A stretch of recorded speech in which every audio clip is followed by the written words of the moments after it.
Yes, Sam, I can hear you, Commissioner. Fantastic. Okay. Usually I can see this on my screen. I don't know if it's just not broadcasting to the screens. And they're not seeing it on theirs either. Nope. Usually we see your screen or see who's online or anything like that. On this, sorry, this screen here. Yeah. Okay. All right. Welcome this afternoon to our Board of County Commission meeting. And we always start with somebody who offers a prayer, a reading, or a thought, and then also leads us in the Pledge of Allegiance. We look to the audience to see if there's any volunteers who are willing to do one of those two.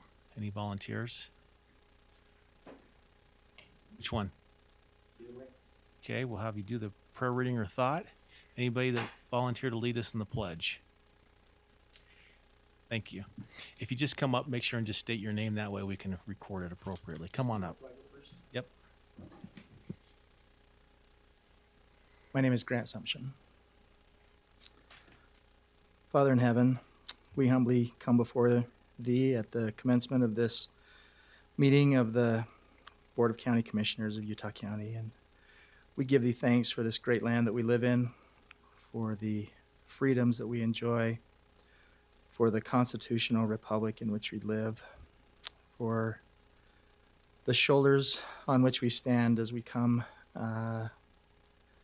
here today to do the business of the people. We're grateful for this beautiful land in which we live, for our forefathers and pioneers who settled here and who brought forth this beautiful community in which we live. We pray that we'll be guided by thy Spirit today. We ask you to bless these commissioners, bless them with wisdom and discernment to make wise decisions.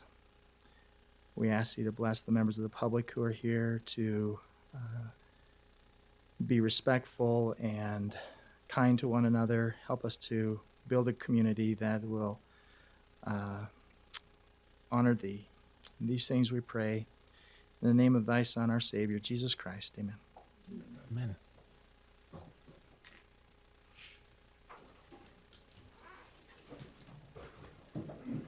Kim Hodges, would you please repeat after me? I pledge allegiance to the flag of the United States of America and to the republic for which it stands, one nation under God, indivisible, with liberty and justice for all.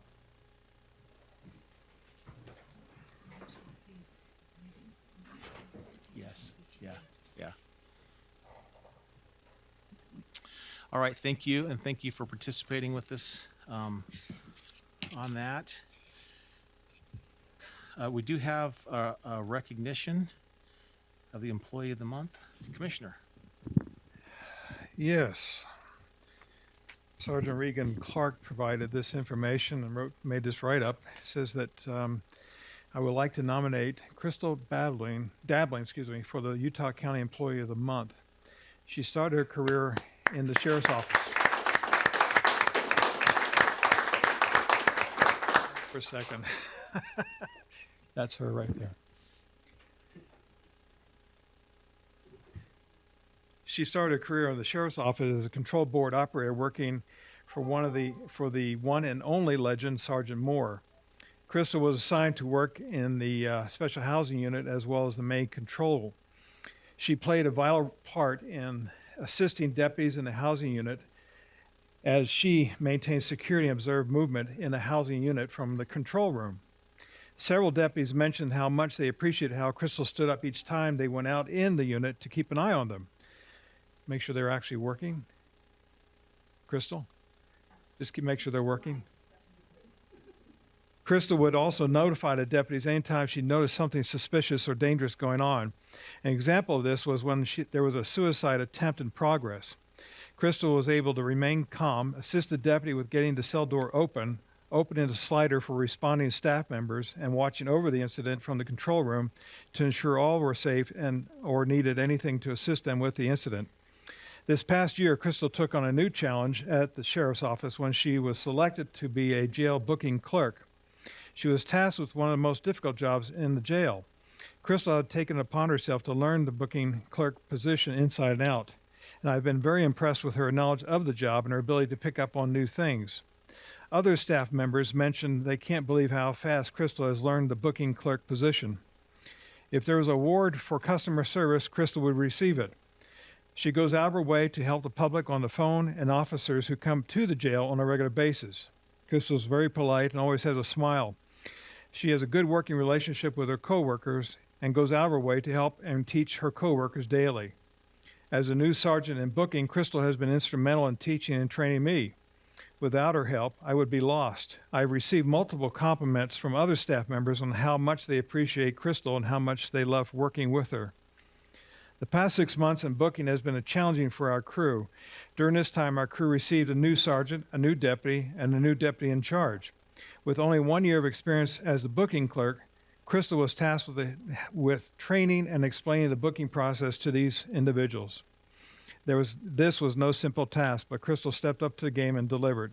It's for these reasons and many more that I nominate Crystal as the Utah County Employee of the Month, as well as the entire county absolutely agrees. So with that, congratulations, Crystal.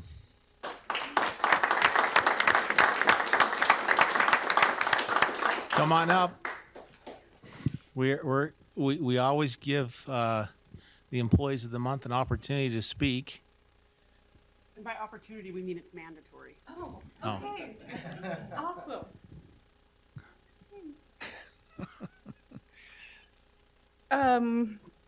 I've loved working for the county and have worked for and with some incredible people that I'm in awe of every single day, both in the jail and the people who come in to bring in the inmates. And I feel very lucky to be in the position that I am. Well, thank you. Thank you. Okay, we're gonna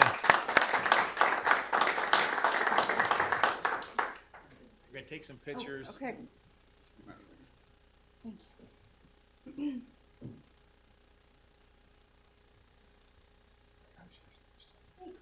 We'll give you certificates and goodies. Okay.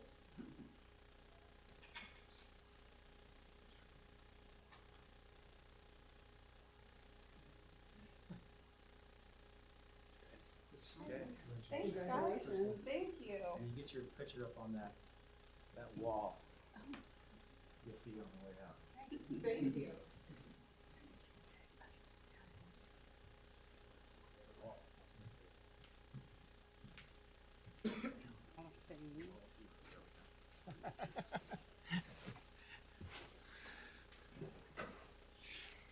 All right.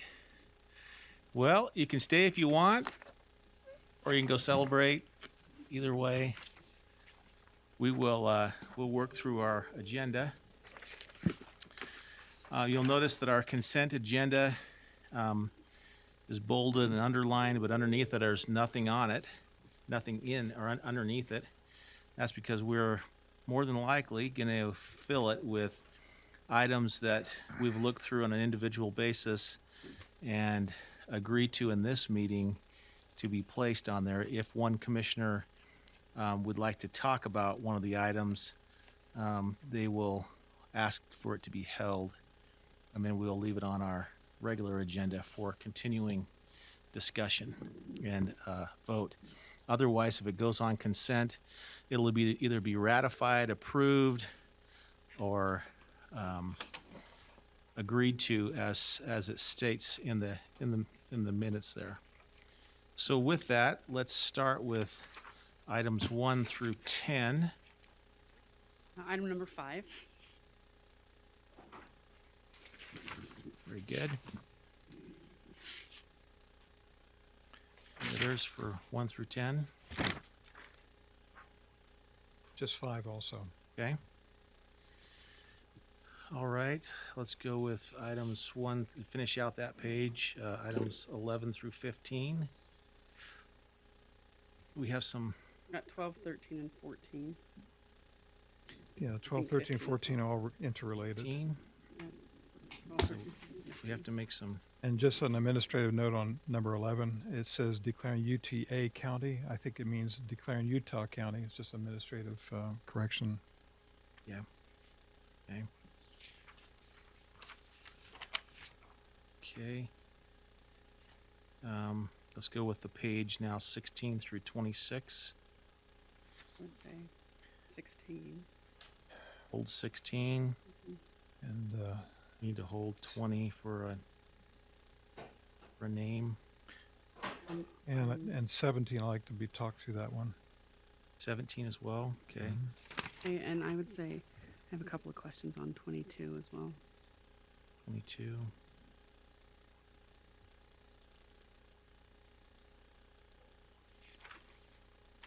Okay. Right, and then looking at our closed meetings, number 27, 30.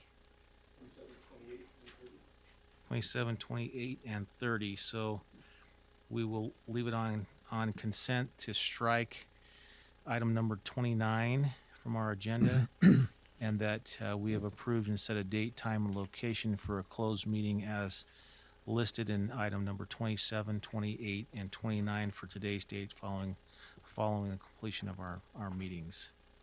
Those will be on consent. Anything else? I think that's enough. Okay, yes. So Alice, if you could just run through that. You bet. Okay, I have us holding agenda items number 5, 12, 13, 14, 16, 17, 20, 22, and then for closed meetings, we're going to hold 27, 28, and 30, and striking 29. Yes, okay. All right.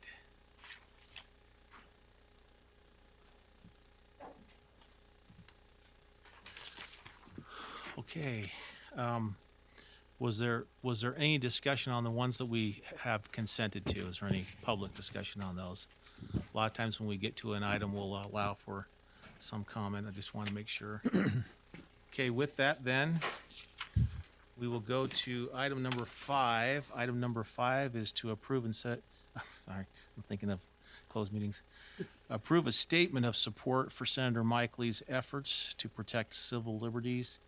You see the letter. The letter was posted on with the agenda, and so some discussion or comments. Just we had at least to me, I think all of us received an email from a commissioner in San Juan County in support of recognizing Senator Lee because of the 12 separate pieces of legislation to push back federal overreach on vaccination mandates. Did you see that by any chance? Yeah. Okay. I think there were others, but this one I received about a week ago, or 2 days ago, 3 days ago.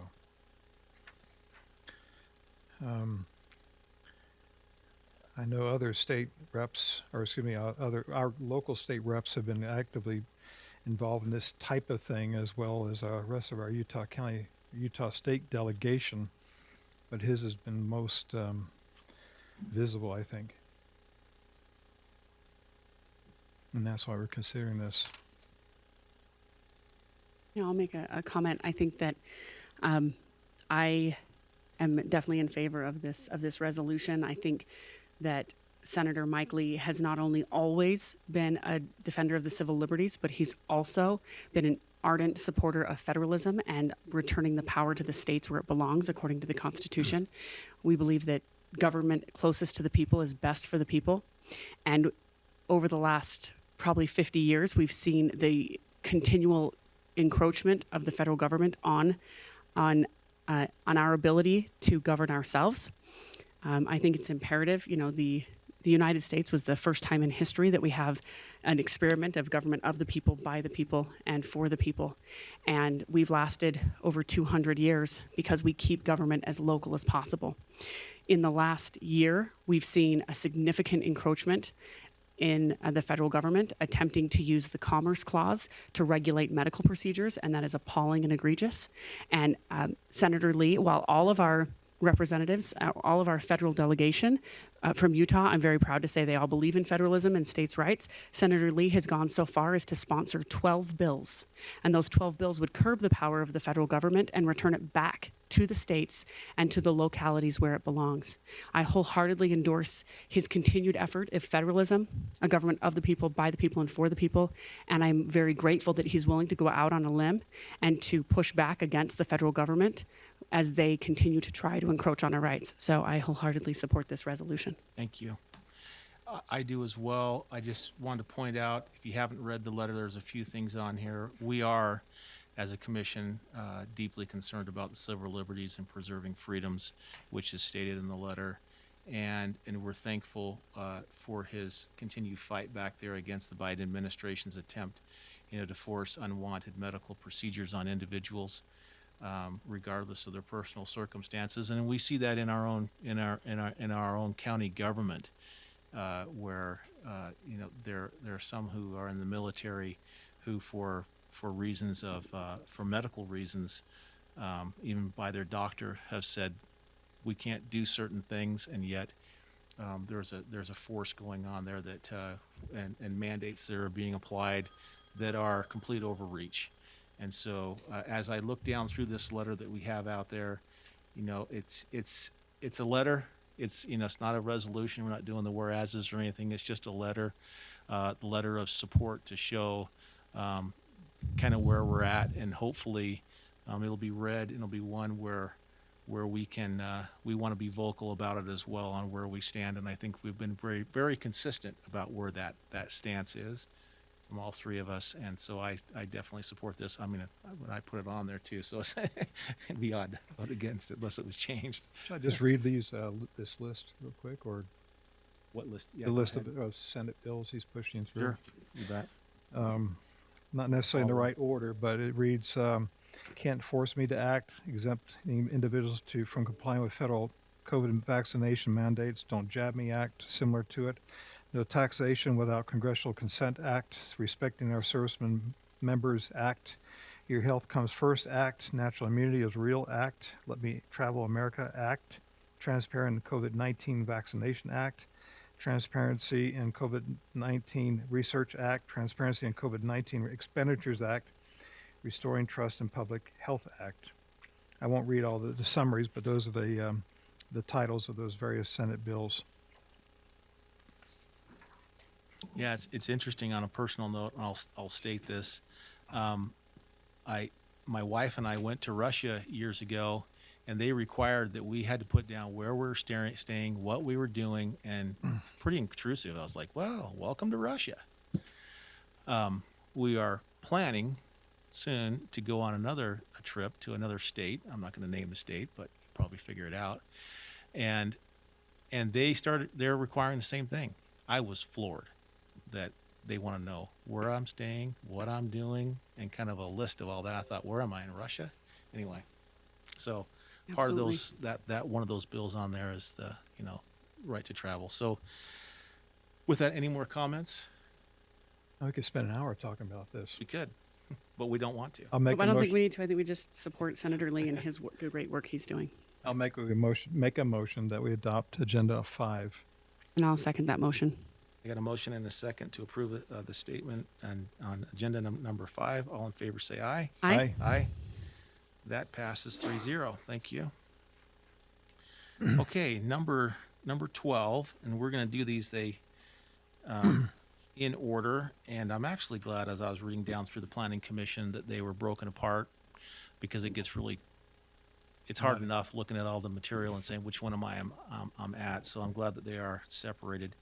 Number 12 is to approve or deny an amendment to the Utah County Land Use Ordinance, Section 12-20, to permit reception centers in the CE1 zone as a permitted conditional use.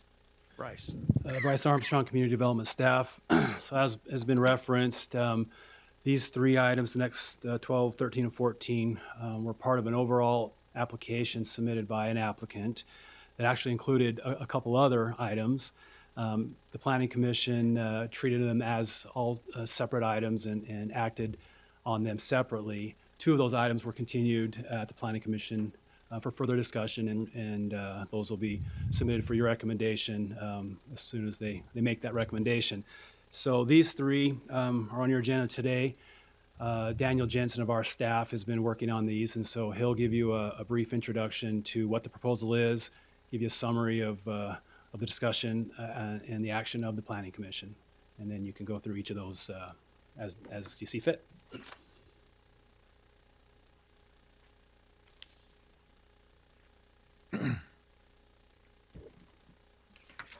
Daniel Jensen, Community Development. The first of the 3 is an amendment to Utah County Land Use Ordinance Section 1220 to permit reception centers in the CE1 zone as a permitted conditional use. So this is generally applicable for all the CE1 area. With the reception center requirements, it would require frontage along a collector or arterial status road. So it is rather limited in terms of its scope as to where this could apply. Much of the discussion has been regarding left fork of Hobble Creek Canyon, and that's where the applicant's intention is to utilize this amended provision if approved. It would also apply in other areas of the county that would meet these requirements, including Highway 89 and Highway 6, and maybe a little bit of land elsewhere. But the dominant amount of land that we'd be talking about is up in Hobble Creek Canyon and in that Highway 89 and Highway 6 corridor on the south side of the county.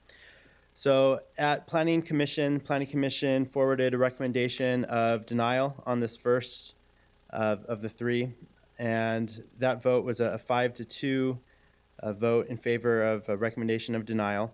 And the reasons for that, as stated in Planning Commission, were concerns about response time and concerns about just the nature of Hobble Creek Canyon in terms of this being a dead-end road, and the topography and the difficulty of emergency response vehicles up there. And then also discussed in that meeting and brought up by members of the public were concerns about impacts on traffic and noise and other things that could be brought with an event center. Also recognition that while this says a reception center, the code itself within the code for reception center states that it would be open to all types of events. There are some restrictions on concerts. I think it was concerts and sporting events were not part of this, but non-reception events are also allowed. That could include events that would require like a liquor license, or just other non-reception things, so business retreats or whatever it may be. So those were some of the concerns. After that meeting, I did reach out to Springville, the Springville fire chief. I was unable to speak to, but I was able to speak to someone in that office, since Springville is the one that would respond to an emergency or accident up the canyon. Their concerns echo that. Response times, they state that it's 30 minutes at least to get to Left Fork, and so you're looking at a 30 to 45-minute response time, which they felt would be insufficient and not meet their fire standards in terms of addressing any concerns that relate to medical and fire up in the canyon. And then just also with Springville, they mentioned concerns with capacity because of their own staffing challenges, that any additional burden is a challenge for them to accommodate just because of the nature of their department. So those were the concerns from Springville. Their fire chief will be back next week, and so if we need additional information from him, I can reach out to Chief Clinton next week. So any other questions for our staff?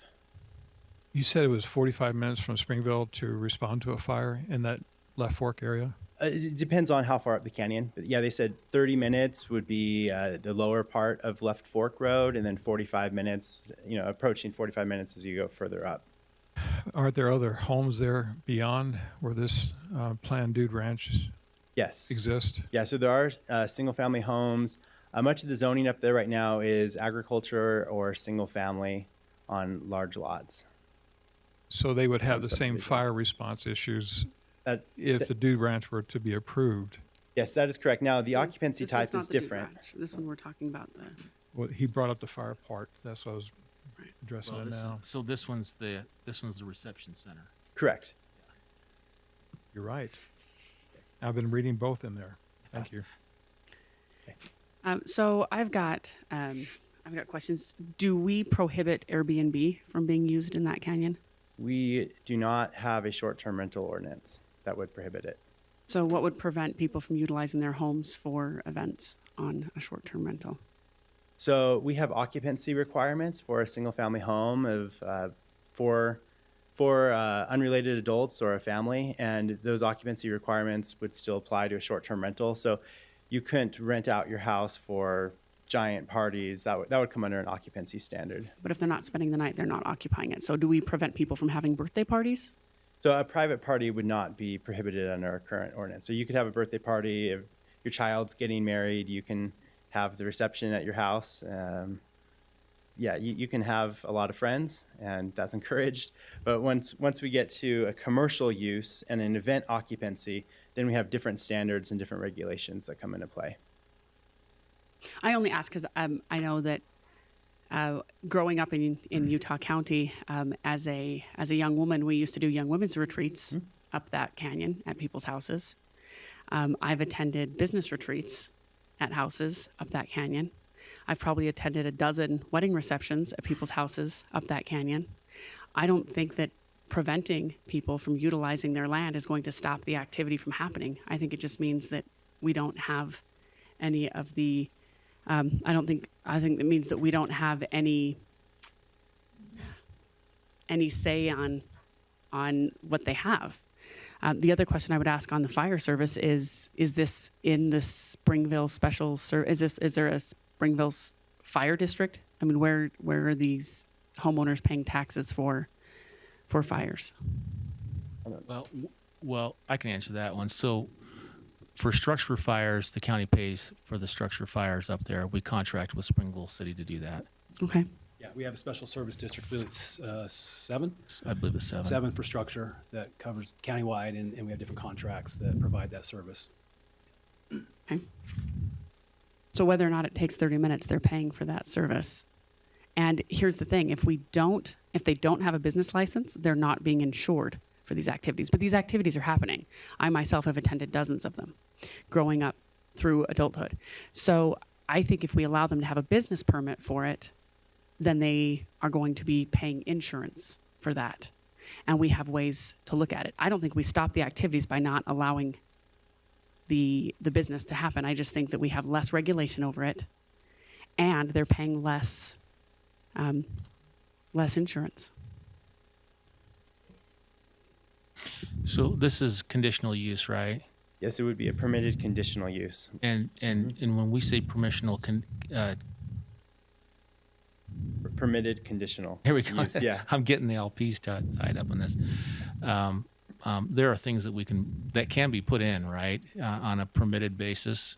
Yes. So that can be added to for purposes of safety.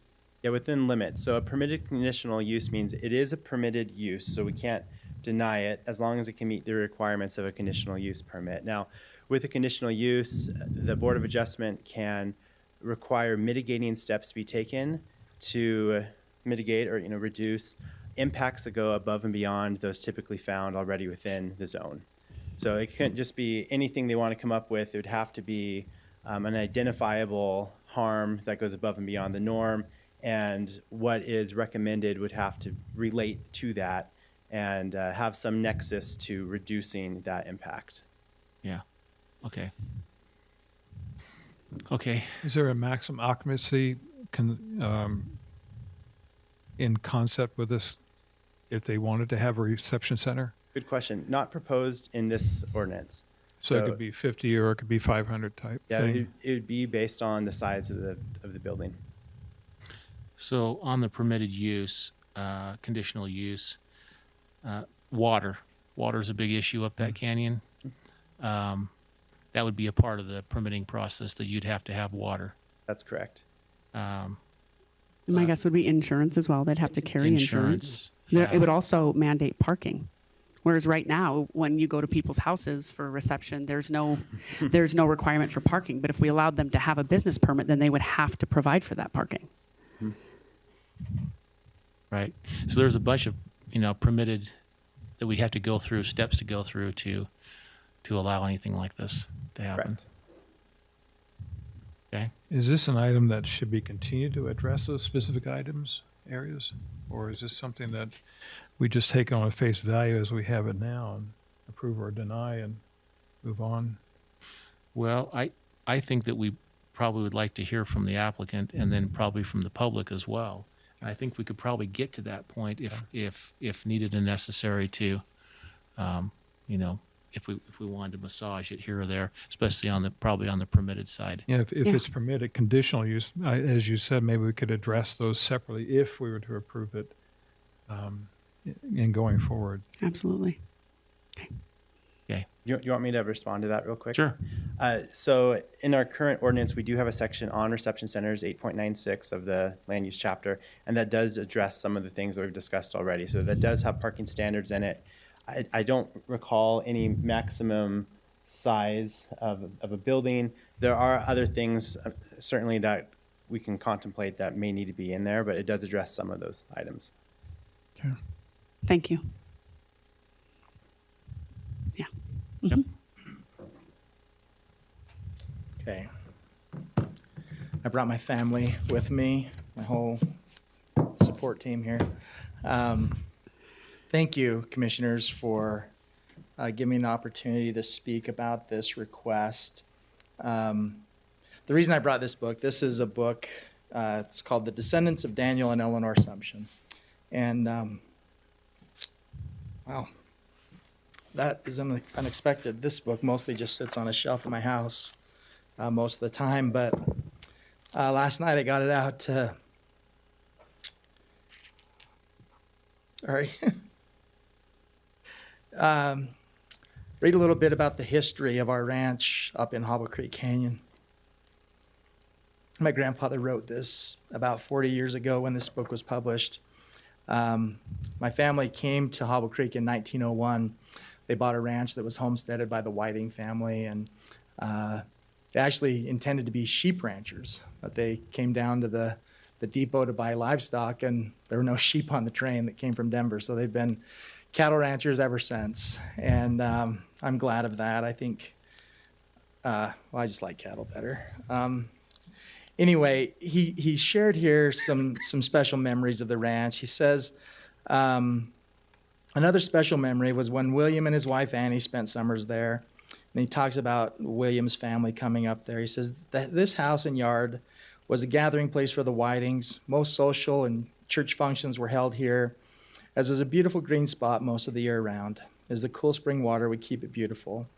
The water springs up in this area is used for both irrigation and culinary uses. And he goes on to describe all the many family that have worked on the ranch, and even down to the little kids that fed the ducks, just little things like that. And the reason I wanted to share that is sharing the ranch has been kind of our family way forever, is to invite people there and be part of some of their special celebrations. We do a lot of fathers and sons campouts there, daddy-daughter campouts, football team campouts, just people coming up to the place. And over the years, I've noticed, a lot of receptions being held in the canyon too, as Commissioner Powers-Gardner mentioned. And we had the opportunity to have a wedding up there last summer. Some good friends of ours were getting married, the temples were closed, and they were looking for an alternative place. And it was such a beautiful experience. And we thought, wow, wouldn't it be awesome to share this with other people? And our intent is to build a big barn-type structure that will, welcome people to come and have their events there. I agree with a lot of what Commissioner Powers-Gardner mentioned about it's happening anyway, and so how do we do it in a way that gives us the best opportunity to have safe events up there. I think one of your mandates is to, be aware of the public health, safety, and welfare. And in terms of safety, I'm concerned when I drive up the canyon and I see, dozens of cars parked in a pasture that hasn't had water on it since, the 1st of June, and now it's the end of August and somebody's getting married and there's cars parked out in the dry grass. I think parking is one of the most important changes that will come about by having it be a permitted conditional use, because that's clearly in the code now, that parking is a requirement. And it's not going to be parking on grass, right? It's going to be parking on a hard surface, a stable surface where it will be safe. It'll be off the street. There have been times when I've gone to my ranch at the end of the canyon and there's overflow parking up and down the road. And that's when I think we get into areas of concern, is when people are blocking the road. I think the road is adequate for traffic going up and down the canyon. The problem is when people stop to park on that road. And that happens when we have uses that are not permitted, not regulated as to parking. As far as fire safety, that's another of the big things that I think is important that is regulated through the conditional use permit. There are fire standards that apply that may not apply to a residence. I know fire suppression is required for a residence over a certain size, but it may not be to the same standard as for a reception center. Those are probably the biggest issues. Let me grab my notes. Oh, I've got them here on my computer. Hang on. Sorry. I was telling someone earlier, I get in front of people to talk frequently. It's not unusual for me, but I'm more nervous today than I think I've ever been standing in front of someone. And I think it speaks something to the nature of government involvement in our lives. I really appreciated the recognition you gave to Senator Lee and his efforts on behalf of civil liberties. But I think that extends even down to this local level, to where a person has to come to the government to ask for permission to use their land in a way that most people would look at and say, well, yeah, of course you can have a reception at your house, or of course you can build a barn on your ranch. And if you have a barn, of course you can have receptions there. But I do understand there's a balance that you have to do between public health and safety and civil liberties. But I'm grateful, honestly, that I live in a county where our general plan starts with a goal that recognizes the importance of personal property rights. The goal of planning in our county is to encourage development for the benefit of the people who live not just in the unincorporated areas, but in the incorporated municipalities, all while respecting personal property rights and individual property rights. And we live in a county that doesn't say, we're going to regulate this guy's property for the benefit of this neighbor who also lives nearby, right? We don't have a county that says to my neighbor, Tom Maurer, you can't build that big, beautiful house that you think is beautiful that your neighbor thinks is, wow, that's a really big house next door to me, right? And that's great. I'm happy that that's the kind of place that we live. But I think I do want to emphasize that part of the county general plan. There are some objectives that are specifically mentioned that I think are promoted by this use.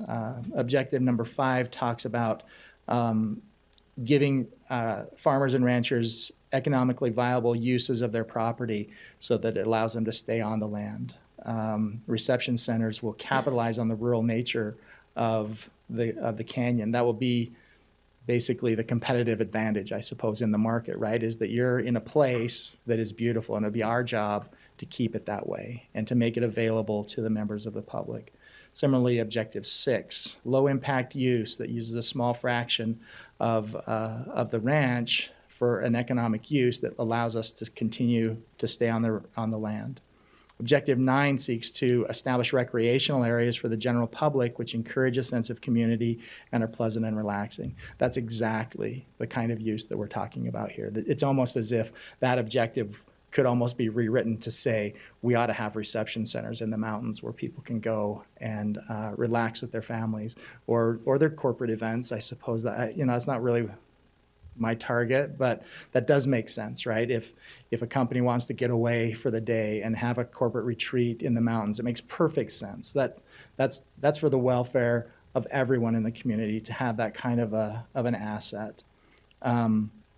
In fact, Policy 9D talks about additional mountain recreation areas should be considered with increased public demand for camping, picnicking, and scenic travelways. The public wants places where they can get out and experience the beauty of our mountains. And I think I've probably mentioned to each of you in discussions that we've had that I have a lot of people that come to my ranch, and they come up, they ride horses with me, and I've had people that just can't believe that this is what the other side of those mountains look like, right? They see these grand mountains from down here in the valley, and they're just this straight up beautiful mountain. Everybody loves them. But when they get around to the other side and they see this open valley and they see these views up and down the canyon and they see the sun setting on those mountains, that's restorative to them. That's mental health right there. And it's a great blessing for us to have it and for us to be able to share it with other people. And that is our desire. I don't know what else I should say. I don't want to talk too much. I'd rather answer any questions that you might have for me. Vinny? I can't see this if I have these on. I can't see you if I have them off, so I have to do that old man thing. You also would be constrained to stay within the same water rights limits course. that you have currently. Well, I wouldn't necessarily be constrained to the water rights that I have currently, but I would have to have water rights for the use, right? So, for example, if when I get to that conditional use permit stage, they say, well, you have to have this much water, and if I have less than that, I either have to go buy water from someone else, or I can't do the use. But yeah, I would have to meet the water requirements. There's nothing about approving this ordinance that changes anything about water law in Utah or my obligation to provide water for my place. So when you read out of that book, so what you're telling me is that they've been hosting events on this property for 120 years. Yeah, and maybe longer than that, Right. because the Whitings owned it before my family was there. I'm reminded of a couple of things. Number one, I spent several years living in Canada, and there was a saying that when the Canadian government enacted the long gun registration law, which is basically when you had to register your rifles, they said they didn't actually get more people to register their rifles. They just made criminals out of all the ranchers. Yeah. And so people say, long gun registration, all it did was make criminals out of the ranchers. So basically, if you've been using the land for 120 years for this, I see this as, why not create a use where we're requiring parking, where we're requiring that you get the water, where we're requiring that you obtain insurance that will pay for those things. The other thing that I think about is I was driving up that canyon earlier this year, and I couldn't help but notice that there's like a Rotary Park there, and there's LDS church-owned properties. And so as I look at this, and I know that there's county-owned properties, and I look at this and I think, well, the nonprofit world can charge you to have a reception. The government can charge you to have a reception. Why can't private citizens do the same?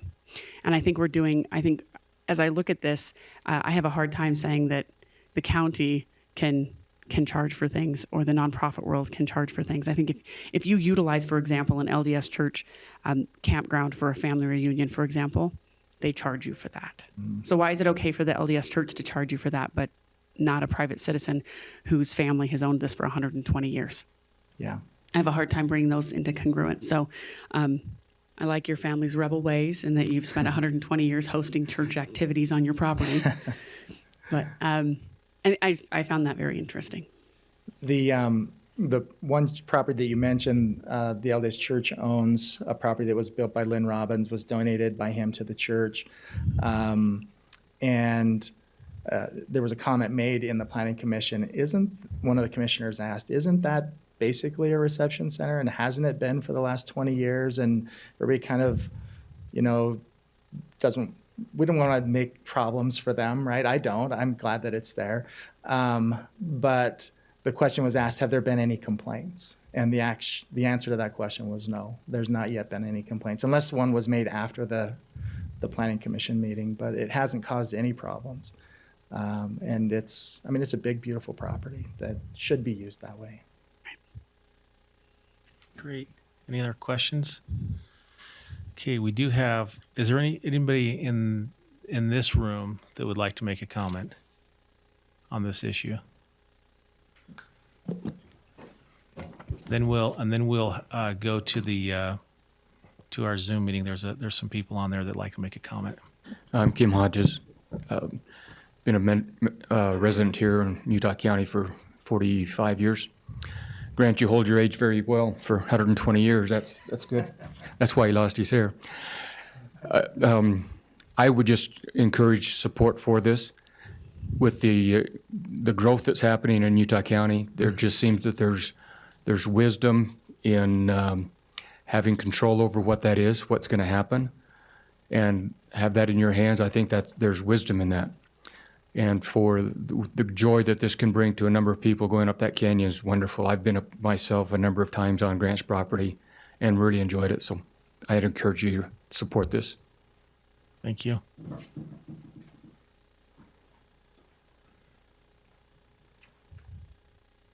Hi, I'm Daryl Woodruff. I apologize, I didn't get my nice clothes on today. I apologized to Grant. I said, I'm going to come here in my hoodie. We'd come in our hoodies too if we could. Good. So I really wanted to say something about Senator Lee as well. I loved being able to start the meeting and talk about civil liberties, and then we move into the subject like this. I've been a resident of Springville, right at the mouth of the canyon as well. It's a beautiful area. I want to emphasize the love that this man has for that area and for his family's land that's been there for many, many years. I moved in and I almost immediately started referring to him as Cowboy, because as he sits here today with mud on his boots and his desire to love the land and be a part of the land and be up there, he would not be here at this meeting if he had the opportunity to be on a horse up there on his property, and he wants to be able to share that. Now, I do have some experience in that I came from Texas years ago, many years in Texas. And as you might know, almost all the land, not almost all the land in Texas is privately held. There is no public lands. And I like how Texas errs on the side of the liberties of being able to let individuals do what they want within reason and within guidelines. And of course, we have a commissioner here to be able to establish what those guidelines are. It is a conditional use permit. And so let's find out what those conditions need to be able to allow a good man like this to use his property as he would like to, and find out what those conditions are that's fair, reasonable, and to make it happen.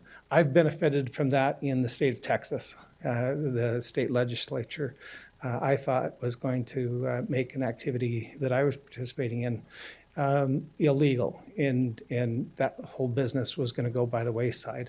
And they came back and said, well, no, we're just going to put guardrails around it. We'll have safe harbor guidelines. And I think there's the same type of reaction can be done here. I think we can have safe harbors and to have Grant here have use and full function of his property within reason. And I think these gentlemen over here are reasonable people that can figure out what those guidelines or guardrails need to be. So I love living in Springville. I love Utah. I've been here for about 6 years now, and I intend to be here until I die. So thanks. Okay, thank you. How many do we have online that want to make comments? Just one? Okay. So if that person will unmute you and you'll be able to speak. Go ahead. Yes, hello. My name is Wes Osler. I am a resident of Springville City. I live at the mouth of the canyon. I was hoping to make it in person today, but work dictated otherwise. I have a couple of connections with this discussion. I've known Grant for many years and have spent many fathers and sons, father-daughter campouts up at his property. But I'm also in contract to buy some property of my own in the CE1 zone. And I like a lot of what has been talked about today in terms of personal liberty and freedom to use your land in ways that you want to. I think it's particularly fitting here, given the size of these lots. The CE1 zone mandates that you have at least 50 acres. If this was a discussion about, should we allow wedding receptions inside of the cottages where every lot is an acre, I could see why people would be, uncomfortable with that and the noise and different things like that. But given that these lots in the CE1 zone are much, much bigger, the space in between lots is a lot larger, I think that the cause for concern in terms of neighborly impact goes way down. And I think it's really important that we, respect the rights of property owners and do things in a measured and sane manner where we try and, guide and control rather than completely restrict. That's not the type of, county government that I am hoping is running the show. So I'm supportive of this change, and I thank you for your time. All right, thank you. Is there any others, Alice? Okay, so we'll bring it back up here, then. Take one last comment. I forgot. Come on up, sure. Sorry. And maybe I shouldn't do that, but with regard to the response time from Springville, I did the Google Maps thing from the fire station to the very end of the canyon. I think it's 20 minutes. And so I assume then when they're talking about their response time being longer than that, they're talking about their entire response time, the time to gather responders and then get up the canyon, right? So we start with a baseline of probably 25 minutes, right? And then they're adding the 20 minutes to get up the canyon. So it's not like it's 45 minutes longer to get to my property than it is to the house next door to the fire station, right? It's 20 minutes, and we already do permit in the CE2 zone, which is just about 0.7 miles, about 0.7. I clocked it. Okay, from my gate to the CE2. There's RA5 where we permit reception centers, and there's RA5, on the highway on the other side of the lake that is 20 minutes from the Goshen Fire Department, and I'm guessing that their gathering time is longer than the Springville gathering time because they've got people actually in the firehouses. So I did want to mention that, and I won't say anything else other than I do think all the concerns can probably be resolved at the conditional permit stage because everything that we're talking about is stuff that's part of that conditional permit process. Thank you. Okay, then we will bring it back up here for further discussion. Thoughts? So conceptually, this does not add structures, only how the structure is being used, and it does add parking, whether it's gravel or hard surface. There's no additional water acreage in concerns just because you're limited to that amount. And there are homes beyond your property. I don't recall how many, but there are homes beyond your property. So those considerations are already there. I'm Was there other discussion, Bryce, on why no on a reception center? Excuse me, why? What other underlying discussions were there at the planning commission as to why we should not do this or approve this? I think there was some concern from both the planning commission members and some citizens that came to the meeting that lived in the canyon of the impacts on the canyon. I think we've kind of expressed some of those, the parking and the traffic. And so those were some of their concerns. I think it was brought out that this is kind of a significant commercial use being introduced into the CE1 zone where it's a little somewhat more limited. We'll get into discussion of the Dude Ranch here in a couple of items, and they were kind of balancing the difference. They were thinking, one was a little less intensive. Just a little interrelated. Yeah. Sure. And also there's got to be consideration that this is countywide. I know we've focused on one person's property, and we have no doubt that he'd have a fantastic operation there. But whenever ordinances and requirements are crafted, they're trying to kind of achieve a desired result from all adventures, and you have to American consider. Fork Canyon, Cover Bridge Canyon, and other locations. Sure. Is what you're thinking about. Okay. Sure. And so a lot of that feedback came from the citizen input and some of the planning commissioners themselves, one of which that lived up the canyon. So, Okay. Thanks. I don't have any other questions. I'm good. Hey, the motion will be in order? I will make a motion to approve item number 12 and allow permitting reception centers in the CE1 zone as, And as permitted conditional use. And I can approve that motion. I can second that motion, yes. Okay, I've got a motion and a second to approve the amendment to the CE1 zone for permitted conditional use of reception centers. All in favor say aye. Aye. Aye. That passes 3-0. Okay, number 13 is to approve or deny an amendment to the Utah County Land Use Ordinance, Section 14-12, to permit shared wells in planned subdivisions. Daniel Jensen, Community Development. So with this proposed amendment to Section 1412, it would apply to all planned subdivisions. So currently shared wells are not allowed as part of a subdivision. This is a single-family residential subdivision. And this went to Planning Commission on the same night and had a recommendation from Planning Commission of denial, again, 5-2. And with this proposed amendment, the concerns that were discussed related to largely it being a best practice to make sure that each individual property has its own well. That way they're in control of the fate of their own water. The concern that comes up there is if something were to happen to their access or quality of their water, what do you do, right?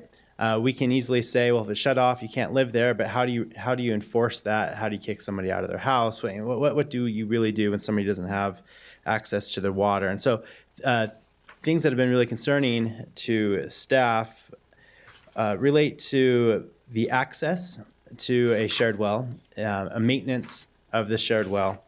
And then if for some reason access or quality due to maintenance is unable to be obtained, do we know that both properties individually could qualify for a well? So is there the opportunity to get water should you lose access to your shared well? And then just the impact on staff in enforcing and regulating something like this if we were to allow shared wells. And so those were concerns from staff, and Planning Commission very much were in line with those concerns. It was very concerning to our Planning Commission, so they had that 5-2 denial recommendation. So any questions with this one? I know this will probably elicit a lot of discussion, and it's a tricky topic. So when I owned my farm and we had our water shares from Strawberry, and my water went into a pond that 5 of us shared, and then we worked together to create a water schedule. And when the grate on our pond became clogged, and then we worked together to figure out best way to get rid of that, to dig out the clog. And there was a bill, and then we split the bill 5 ways. How is this any different? Well, that's the ideal scenario, right? Everyone can work together on a problem like that, and have access to it and agree to split the cost. The concern would be, I think, generally speaking, and we've talked with Grant Sumption about this. The parties that go in initially on a shared well are probably going to be friendly parties, right? And they could probably get along exactly like that. They may be family, their friends, their neighbors, whatever it is. The real concern is down the line when you have a neighbor who's maybe not quite as friendly or whatnot, and something happens where they refuse to allow you to come on the property, or they refuse to pitch in their portion, their 1/5. They say, I'm not going to pay that, or I think it should be a different amount, or you owe more, or whatever, and that creates a civil dispute between the two parties. Well, that civil dispute may prevent water quality from coming up to standards, or it may prevent access to go fix something, and then they come to us, but it's really a civil dispute, and so water is vital, and when something like that, when a neighbor is held hostage because one neighbor refuses to play ball, it creates big problems, and staff just, quite frankly, to get in the middle of that, it creates a lot of challenges for us, and so we feel like it's a best practice, especially with culinary water, to make sure that each individual unit has control over their own water source. Yeah. So I understand the importance of culinary water, but if you own a farm, agricultural water is just as important and just as vital. And I mean, the dairy across the street from me, access to their water port was on my property. And when I fenced my pasture, I had to fence a jog. I guess I didn't theoretically have to, but we fenced a jog in our fence so that the dairy across the street could get access to that water. Because as vital as culinary water is to us, that water is vital to the dairy. That is their livelihood. And I mean, what I heard is that in the off chance that a person can't be a reasonable adult, it will cause an inconvenience for our staff, and therefore citizens can't work together. Well, I mean, I understand that would be difficult for us, but I don't understand why we should prevent grown adults who own property from entering a contract together. I was not the first owner of my home. I inherited the arrangement of 5 of us sharing. The person next door to me was the 4th owner of their home. They inherited that. And down the way, I think a group of us worked together. I think it happens in other areas. And I can totally see where you're coming from. There's always there's always the potential that there's going to be that person. But I don't know if we should always regulate everyone else because of that person. So I've got a couple, if I can jump in, a couple questions. Water in this country has always been a fight issue. And I'm not necessarily against this, but I do see some conflicts that could arise that I think have been brought out. And they're what ifs, right? What if this happens? What if that happens? And which we don't know. And it always comes into is it our responsibility to protect all the what ifs or not? That's where I think that it for us, at least for me, I'll speak for myself. That's where I try to draw those lines. I mean, we do have a lot of laws and rules and regulations in place to try to take that kind of conflict out of the equation, just because it's problematic. And so I could support this, but I'd want to make a modification. And the modification would be that I'm looking at the language itself. It says, if the proposed water source is not a public water system, and this is the language that I would add, but owned by one individual, the applicant shall, then it goes on, maybe what I mean by that is there's one owner. Because the difference that I'm seeing here is you may have a lot and a lot, or a parcel and a parcel, and you have one owner. And to me, it makes sense that if you have one well, you should be able to use that across your property. That's what I'm trying to drive at. And so if it's under one ownership, then it would make sense. But if it splits and there becomes another owner, I think that's a whole different conversation. Yeah, there needs to be right away. Yeah, because then you have to go through, and we all live under right of ways. I mean, I look at my property.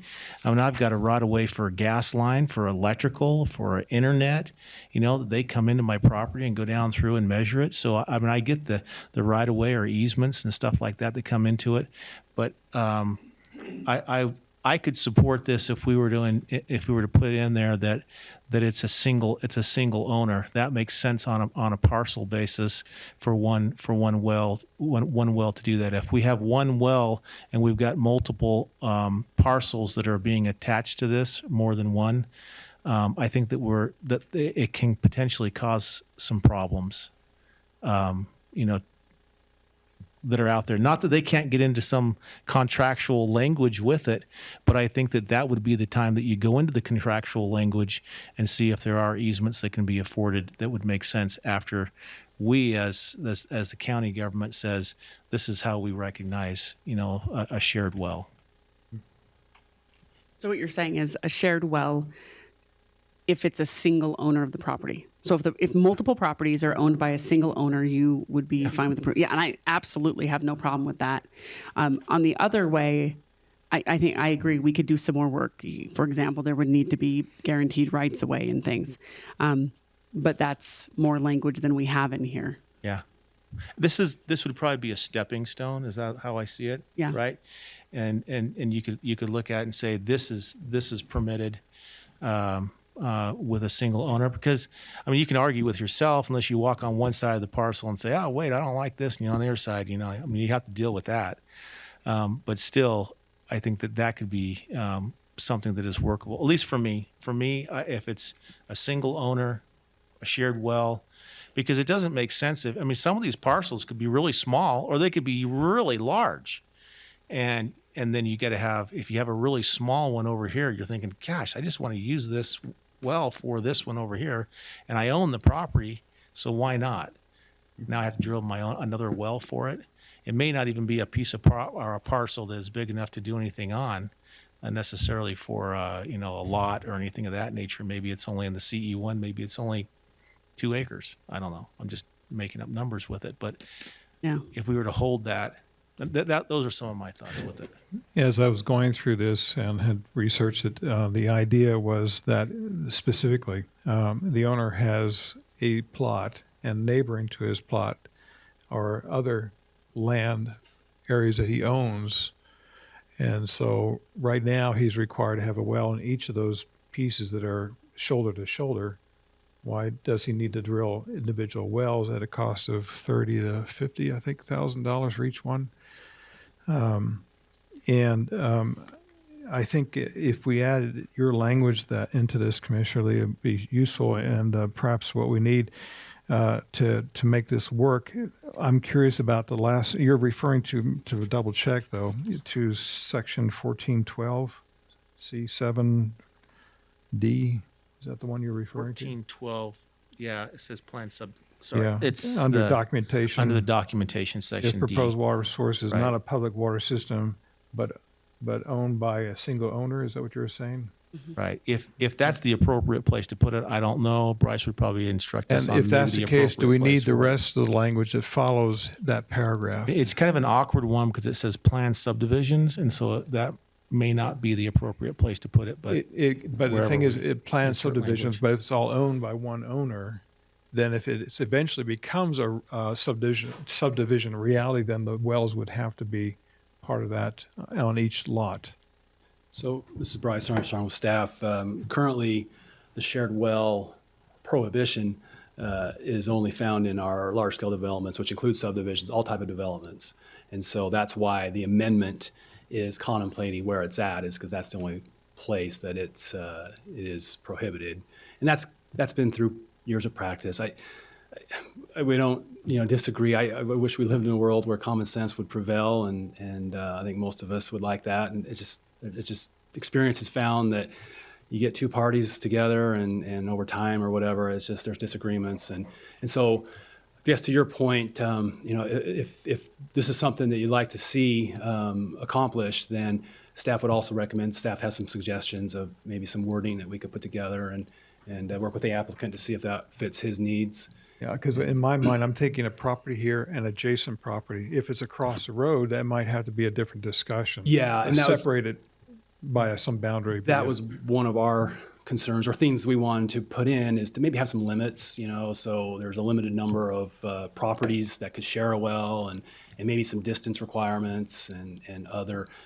Daniel mentioned making sure that each lot can qualify individually if the need arises and they can't work things out in the future and they need to get their own water source, that they have that ability to, and that's related to location of septic tanks and other requirements that make sure you can site a well on your own property, even though you choose to share initially. And so maybe work out some But if suggestions. it's under one owner, that's, a lot of those things you're saying are not. Yeah, I guess the challenge with that is, what's to stop someone from selling their second property to, their brother-in-law or a stranger who has a lot of money and wants to In buy it that from case, and then that whoever were to buy it or it was deeded to, no charge, then they would be required to get their And that's well. a difficult enforcement. I guess my point is we're not aware when those transactions happen. I don't think someone comes and takes a deed to the recorder's office to convey their property to someone else that they're coming and checking with planning, and they may not even be aware of that issue. And so that might be a challenge to kind of enforce. We wouldn't find out until they came in for a building permit to do an addition to their property, and it's close to winter and they want to hurry, and then all of a sudden we're like, oh, by the way, since you don't own both properties now, you got to come up with your own well. And Yeah. But if that could we be a already have challenge. that in the code where if you have a piece of property, you have to provide your own water source. Oh, sure, yeah. If that's already there, then hopefully that would answer. You'd hope, but everyone's often- going to come up with a different interpretation. We'll just have to. Oftentimes, they're not going to probably look at that section of the code. They're not going to know where to look Yes. when they look to buy a piece of property, and then that's going to kind of catch them by surprise a little bit. Yeah, So- I'm okay continuing this and having you look at some language, especially considering, if it's one owner, but then maybe looking at future, possibilities. So, Absolutely. yeah, I think that's very reasonable. Absolutely. Well, I better ask this question. Is there any comment to it?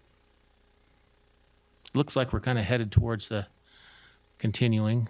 Yeah, I mean, obviously, your proposal solves my need because I have two lots that are in my same ownership and I intend to keep them in my same ownership. So that it addresses my particular need, and I'm willing to work with staff to see if we can figure out language that works kind of countywide on that. So I'm fine with continuing it. I appreciate your thoughtfulness on it. So this motion then comprehends that it would be adjacent properties be supplied by a single water source, but all the properties were owned by one owner, Yeah, that's what I understood. something to that effect.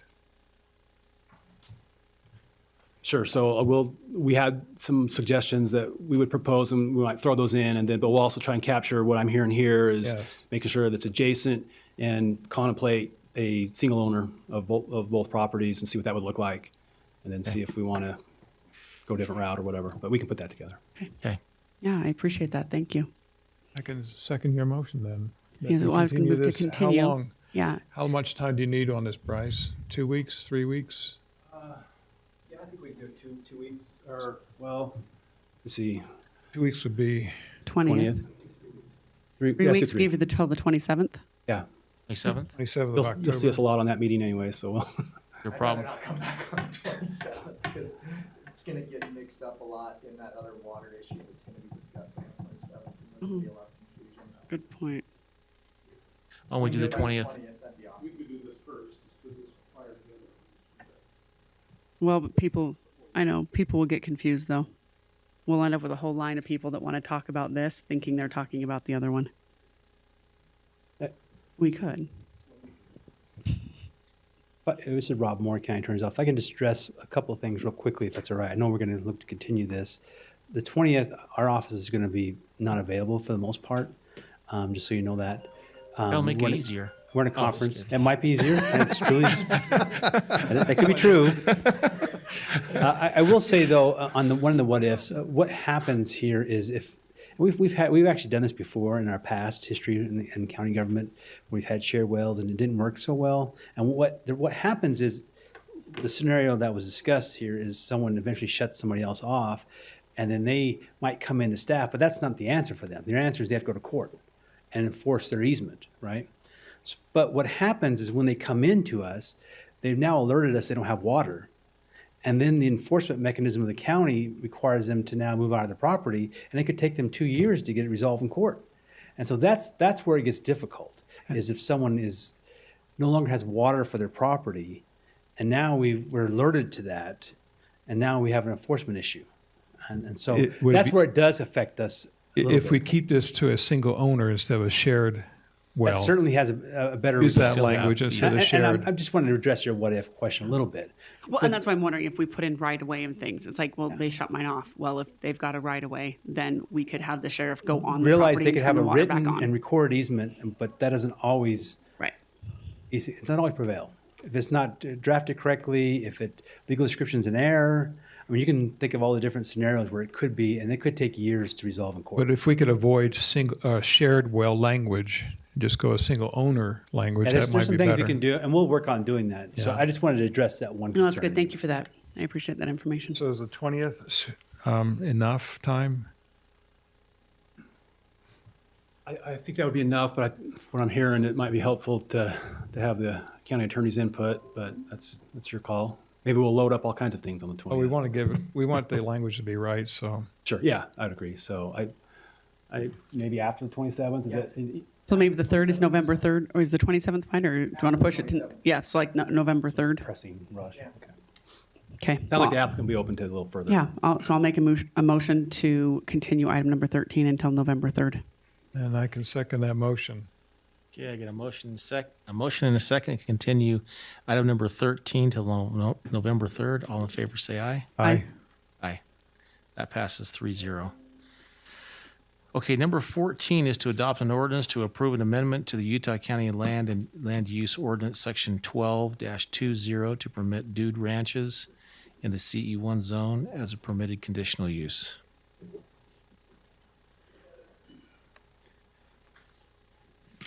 Okay, so again, Daniel Jensen with Community Development. And with this proposed amendment, staff was supportive of the amendment.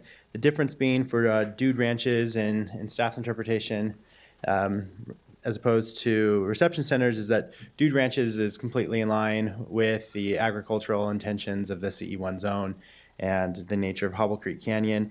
Traffic to a dude ranch is more dispersed throughout a day, as opposed to having an event start time and end time. Doesn't have like the liquor licenses or other noise that come with parties and events. So it seemed more in line with the general intention of that CE1 zone and our general plan. So staff was supportive of this. It went to Planning Commission, and the Planning Commission was supportive as well. They voted to approve this with a 7-0 vote. And as part of their determination, they were consistent with the recommendations of staff that this met the intention of the ordinance and was in line with the health, safety, and welfare goals of the county. So any questions about this one for staff? For me. I have none. Okay, is there any public on the, do you want to speak to this, or? Maybe it makes sense to see if there's any public comment against it that I need to respond to, unless you guys any of you have questions for me. No questions? No. Okay, do you have any here in the room? Only if it's given negative, right? Okay, any online? Okay, with that, All right. I'll make a motion to approve item number 14. And I will second that motion. A motion and a second to approve agenda item number 14. All in favor, say aye. Aye. That passes 3-0. Okay. Let's see. Number 16, I think. Did we not hold 15? We did. No, we did not. We did not. I did not Is there- have us Did you holding want to 15. discuss that? Okay, I just wanted to make sure I had a weird circle on that thing, so I wasn't sure if we did or not. Yeah, the owner does not object to the changes. Yeah. Okay. Okay, number 16. Approve or deny an ordinance to amend section 4.44 and 12.28.b in chapter 8 of the Utah County Land Use Ordinance. Morning, Commissioners. Greg Robinson, Utah, Community Development staff. This ordinance is applicable to the entire M&G 1 zone. It is a proposal to create a farmstead estate, something that we don't currently have in our ordinance. Just for your information, the M&G 1 zone is mainly on the west side of Utah Lake. There are areas up Spanish Fork Canyon and also in the up Hobble Creek Canyon as well. This proposal, some of the key points to that is that it proposes to allow 10 dwellings on a single 50-acre parcel. It will not require frontage on a county Class B road. And it also has some other language in there about the requirements and standards that would need to be met for that type of use. Planning Commission did recommend denial of this by a vote of 5-2. The Planning Commission's specific concerns dealt with the increased density. This proposal would increase the density of those parcels by tenfold than what is currently allowed. They also had concerns about the frontage requirements, having their access cut off to their property by an adjacent property owner. Same concern we have with easements with the water right or wells. Access for emergency services was also a big concern, and maintenance and upkeep of the properties was also brought up. Also, the rights of for those who would live on those in those dwellings but not have ownership of those dwellings was also a concern for the Planning Commission. Staff had those same concerns. Other concerns that staff also have are some portions of the proposed text change are contrary to current law. I specifically fire requirements. And also some of the terms, there's also one that talks about that planning and zoning would be an advisory role rather than something that they would, we don't have that ability to just be an advisory role. Development areas that kind of increase the cost of providing services is also one of the current concerns. If you're adding 10 more dwellings and you anticipate adding in an area, increased service costs for roads, fire protection, emergency services, et cetera, things of that nature. Some of the other concerns is that the M&G 1 zone is not primarily a residential zone, and in the legislative intent of the zone, it talks about that the area is to provide a location for certain types of uses which, due to odor, noise, danger, et cetera, are not compatible with urban development. So these additional 10 dwelling or these additional 9 dwellings, which would be on a property, would be adjacent to mining operations, other things that would probably produce a lot more complaints from people that would be next to these types of uses. And the other item that we wanted to bring up was that most of the things that Mr. Ridd, who is the applicant, wanted to do on his property are already allowed in that zone, minus some of the things that we've already identified. I'll be happy to answer any questions you have about this. So you said the additional 9. So we already allow in that zone. We already allow 1 dwelling. Correct, 1 per 50. If you providing you're on a paved county road, with some exceptions. But if your property does qualify for a dwelling, we currently allow 1 dwelling, but we also allow, if it meets the requirements of the zone, an accessory dwelling. Okay. So it would. So in theory, you could have like 2 dwellings. Yeah, Right. So like a would have- family, a right, multi-generational family could homestead on their own property under current zoning Correct, for the most part. correct. Okay. And so the person asking for these, why do they need, I mean, beyond the 1 and the accessory dwelling, what are they planning to do with all of the additional? I'm not exactly sure. I think that his intent was to allow this type of use for people that would want to do it. I don't know that he specifically wants to put 10 dwellings on his parcel. However, I'm not, he'd have to talk to speak on that, so. Questions? All right. Thank you. Kevin? You're up.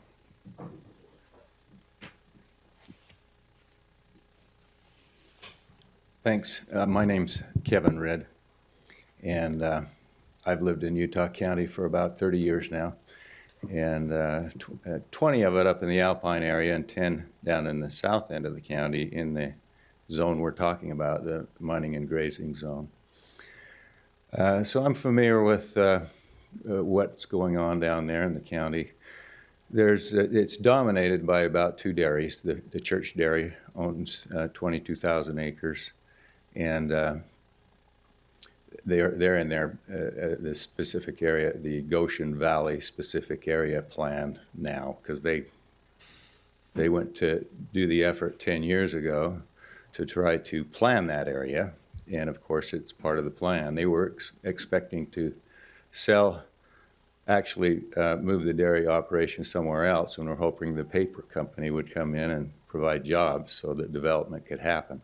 So you're probably familiar with that. Anyway, bottom line is there's not only the Church Dairy in the area, but there's also the Bateman Dairy, which is further north on the west side of the lake. They milk about as many cows as the Church Dairy, a similar size.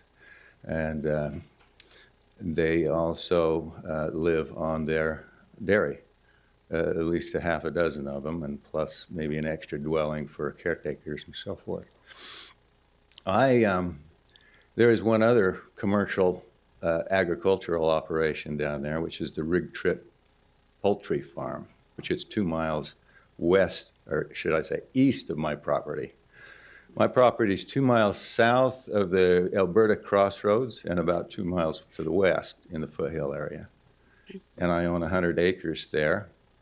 And just had the desire to have in my retirement, to be able to have a hobby farm. And so I've got water rights. I got a well drilling permit from the DNR to drill a well, and found a reasonable supply of water for that desert region. And so I planted an orchard, a 55-tree orchard, and I have a vegetable garden. And I'm retired, and it's been a very interesting discovery for myself.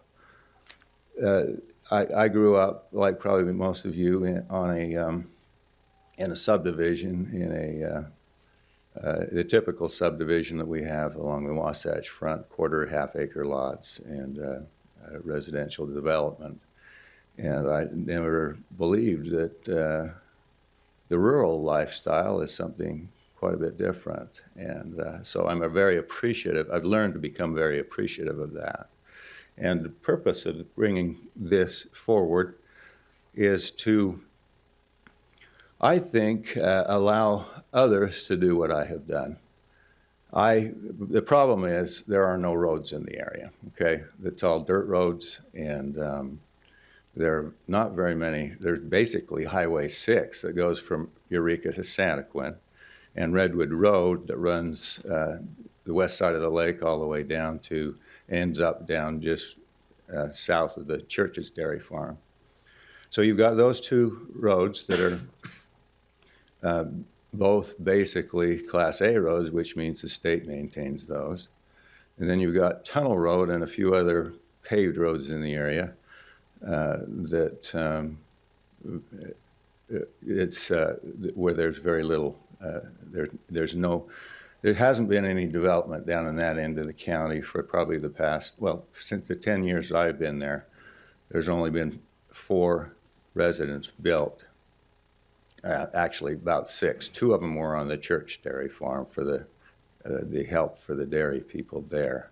And the other 4 were a few remaining lots in the subdivision, which is a TR zone. I'm not sure exactly the designation from there, a small subdivision, which is Alberta, which is a little bit north and west of the crossroads.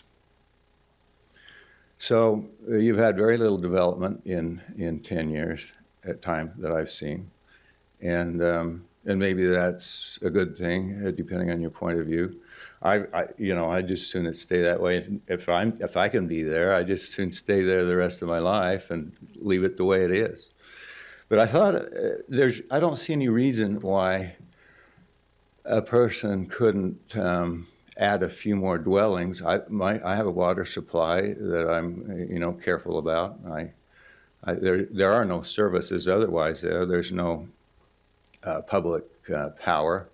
There's no public utilities whatsoever in the area, except for the small water company that services some of the Alberta residents down there. So I have my own well, and I wouldn't mind sharing that possibly with 1 or 2 of my children that might down the road decide they want to try to live a rural lifestyle. And I think that we ought to have the liberty to be able to allow that. Problem is, again, the roads. And so this allows the use of a right-of-way easement, a perpetual, I should say, a permanent right-of-way easement to access property. If you declare a farmstead estate.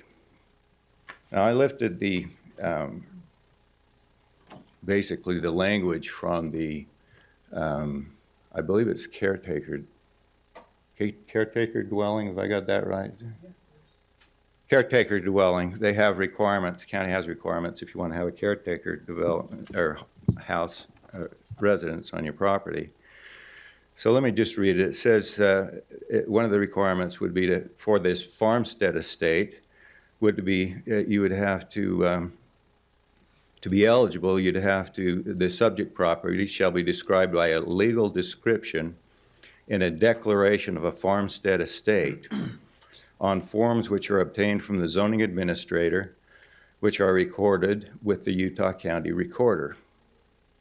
The declaration shall have a covenant which prohibits further subdivision of the property in the future. And I think that's the key language there, is you'd have a covenant that would restrict further development in the future, which would basically protect the area from traditional development, subdivision into quarter-acre or half-acre lots, and getting, instead of just 10 dwellings on a farmstead estate, on 50 acres of land, a traditional development could get as much as 20 or 30 if it's, or even more, 40 or 50 if it's in a city. And you've basically destroyed your goal of preserving open space and agriculture down there. Now, there's really not enough water on the foothill areas to really do a large-scale development. It would have to be pumped probably from lower wells that are down in the valley, and of course the church owns the existing water rights and the sources down there. But on my source, I believe that I could get, I probably wouldn't go to 10. I'd put that number in there just to say, well, I think a person could possibly do that if they govern themselves And, you know, it was, the governance would be, in my vision of it, would be on the farmstead estate itself, rather than having to have the county deal with governance in a farmstead estate.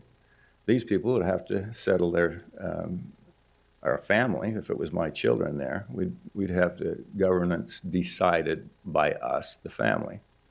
And of course, families can have problems too. But I think for the most part, if the law is laid down up front, I have ideas of how I would structure mine. I would probably establish a reservoir that would allow separate reservoirs, small reservoirs for each resident. And they'd basically get so much water each month or, you know, a certain period of time. And the governance would be right there. The county wouldn't have to deal with these issues. People would know how much water they had to use, and if they didn't have enough, then they'd have to start worrying about it themselves, being a little more careful about how they use it. So anyway, I think that the liberty idea is a good one, and I think we need just a little bit more of it in rural Utah County. I think it would promote rural development as opposed to urban development. And anyway, that was my inspiration as far as why to propose this, is so that you know, you could have, I would suggest, if it's a problem, if 10 per 50 acre lot sounds like too many, cut it down to 5. I'd be perfectly happy with just, you know, 5 possible dwellings on one 50 acre family farmstead estate. And such a thing could be done with an association or a agricultural co-op under state code rules. So it wouldn't be just necessarily a family group, but that would be my intention for it. So anyway, that's the reason I've suggested this, and hope that you'll consider a little more liberty out there in the rural area of the county, and a little more possibility to permanently develop the rural lifestyle. It's been destroyed. If you continue the policies that you have right now existing in the county, it's just a matter of time before the south end of the valley looks just like the north end of the valley is starting to look right now. And right now the county has some power to initiate some different ideas to actually promote rural development. And in time, if cities just absorb it all, then the county won't really have anything. Plus, there's the taxes and situation. Right now, that property is generating absolutely nothing out there for the county treasury. My property, my 100 acres, over a period of 30 or 40 years before I acquired it, was generating about $6 a year for the county treasury. Right now, it's generating about $2,400 per year. So more in 1 year while I've been there than the county treasury has achieved for probably the last 30 or 40 years on that property.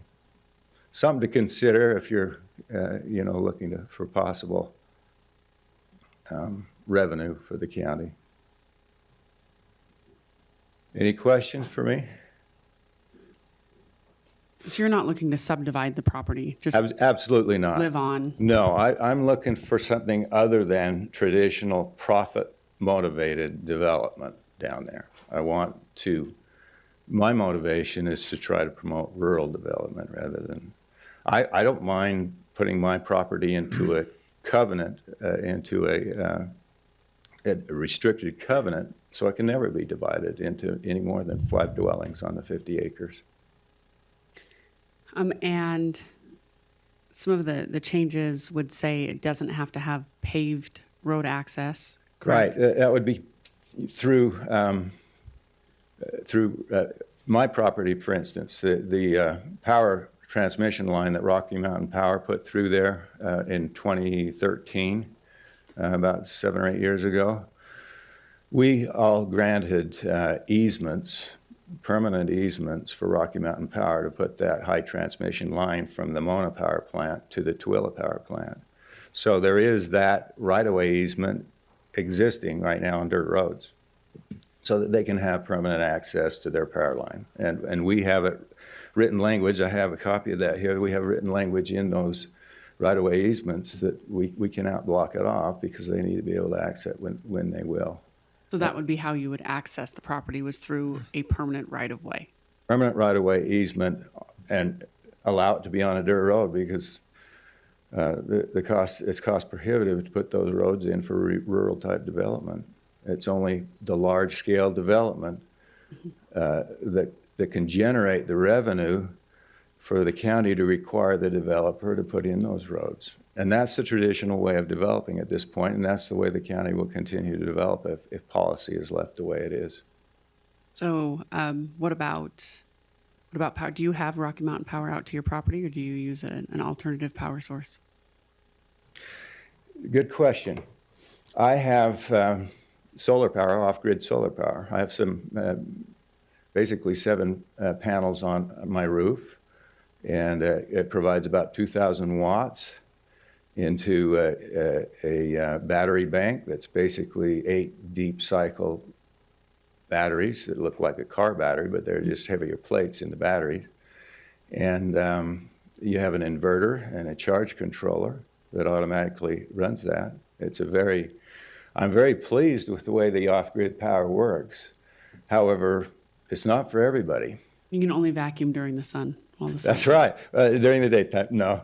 Nighttime, we have rules. We can use lights and we can use computers or TVs, but that's it. No vacuuming.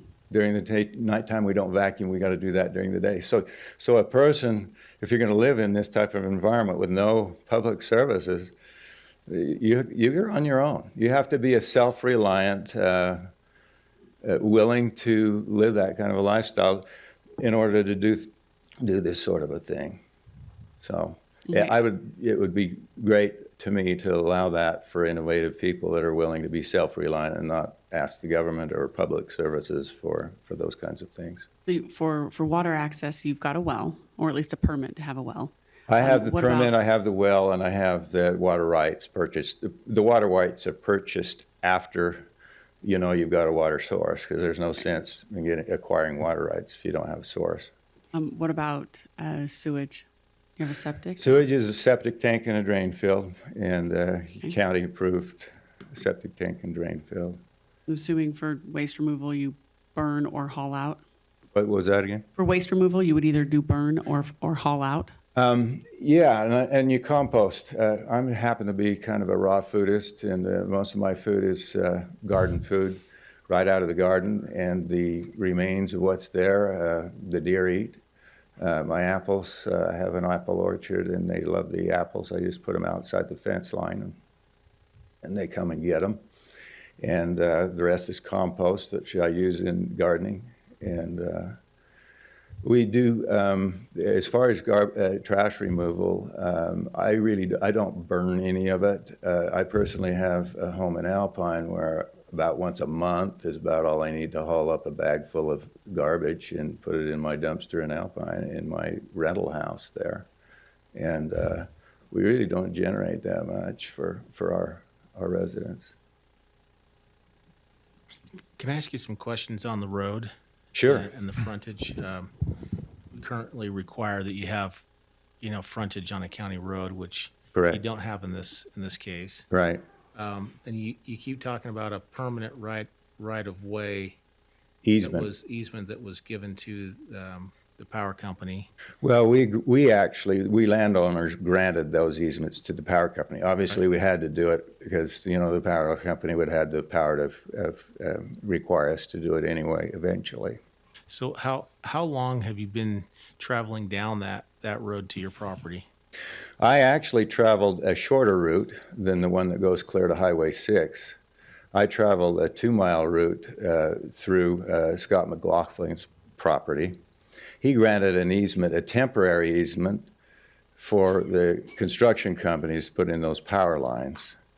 I currently don't have I would have to actually talk to Scott about a permanent easement there, because that temporary easement it was just a temporary for construction. Have you been traveling on it more than 10 years? I have. And the public has been traveling on it for probably more than 100 years. And so ranchers, cattlemen, sheep herders have been using it. It's been a public prescriptive right-of-way that they've used for probably more 10 than, years then. well over 100 years. So it gives you that. I notice, one of the issues that comes up as I read down through the report is the lack of frontage. Correct. On a paved Class B road. Right. And part of the problem there is, of course, the county wouldn't want to even approve a Class B road, even if I had a few $1 million to pave it, because if there's just one residence there, the county's on the hook for a Class B road to maintain that forevermore. And so the county doesn't have an incentive to do that without, multiple residents or a little bit more use for it. And Right. So as I found it interesting when I was reading down through your proposal, the farmstead was an interesting choice of words. I'm very familiar with the homestead and, how this valley and others have been settled over the years with homesteading. In some cases, you fence off an acre of land, you have to have some sort of dwelling and so forth to kind of prove your rights of homesteading. And I don't know all the rights to it, but I just remember reading some of those, which happened on a regular basis. People came out here and, homesteaded and started picking up land for processes. And I see this one as a farmstead, and I looked at that and I thought, oh, that's an interesting concept where land is acquired that you own it. I own the land. You have. I was concerned about the access to that, because sometimes you do get land locked in. But now that I can see that you've been driving on those roads and others have been driving on those roads for 10, 15, 100 years, whatever the case may be. There's a certain right that you have to be able to drive down that road. The problem comes in without frontage, but again, is the county, are we really, that's always been there and that's always been in place, but is that really what we're supposed to be doing in the sense of blocking, somebody's farm off, in this case, a farmstead? So I'm battling that one back and forth, and I think I can probably get there. Where I'm having the biggest problem with this, and there's others, I'm sure there are others on a legal basis that you pointed out that would probably have to work through, is the 10 dwellings there and the roads being whatever, where it's just an advisory. Those things kind of put me off. I don't quite know where to go with that. Yeah. And the 10, I could see it if we had a farmstead and you had, one dwelling and maybe an accessory or something like that. That seems pretty consistent with what we already have in place. Right. The 10 or the 5. One resident per 50 acres. Right. And then, so I see consistency because I want to see some consistency in what we're doing. And I'm realizing that when you're down south like that, it's not perfect consistency because it's just not going to happen, the same way. Just like you're doing your solar, your power, your water, it's not completely consistent. Just like when there was homesteading going on, that was the best they could do at the time. And as development creeped that way, and as more urbanization came in, then there was obviously more that was being into account. So but talk through a little bit on this on the 10, and I'm really curious on specifically from staff what some of the maybe out of bounds. Against the law. I think I heard you say they were probably against the law or against code or something of that nature that we'd have to jump through to find some sort of resolution to this. Probably talking about fire suppression. What I had written on the requirements was to not require fire sprinklers within dwellings. Bottom line is fire sprinklers within dwellings are really not, the purpose isn't to suppress fires. As a contractor building homes in Alpine, we've dealt with these fire sprinklers in the houses since the 90s. And they're really not designed to suppress a fire. They're not designed to put out a fire. And they really don't have a purpose other than give you a shower in the event the thing goes off. And we had far more problems with people accidenting, bumping or damaging their sprinklers and ruining their hardwood floors than they ever experienced with any fires in the Alpine area within a dwelling. So this was just kind of a little I could be willing to, I just wanted to make a comment that just is not something that makes a whole lot of sense. And obviously, if that was required, I could live with that if we needed to keep that requirement in there. I just think that there's some of these things we ought to start eliminating. And when we get too overregulated, you'd start causing more problems than you're solving. Similar to the masks and the forced vaccinations and those kinds of things.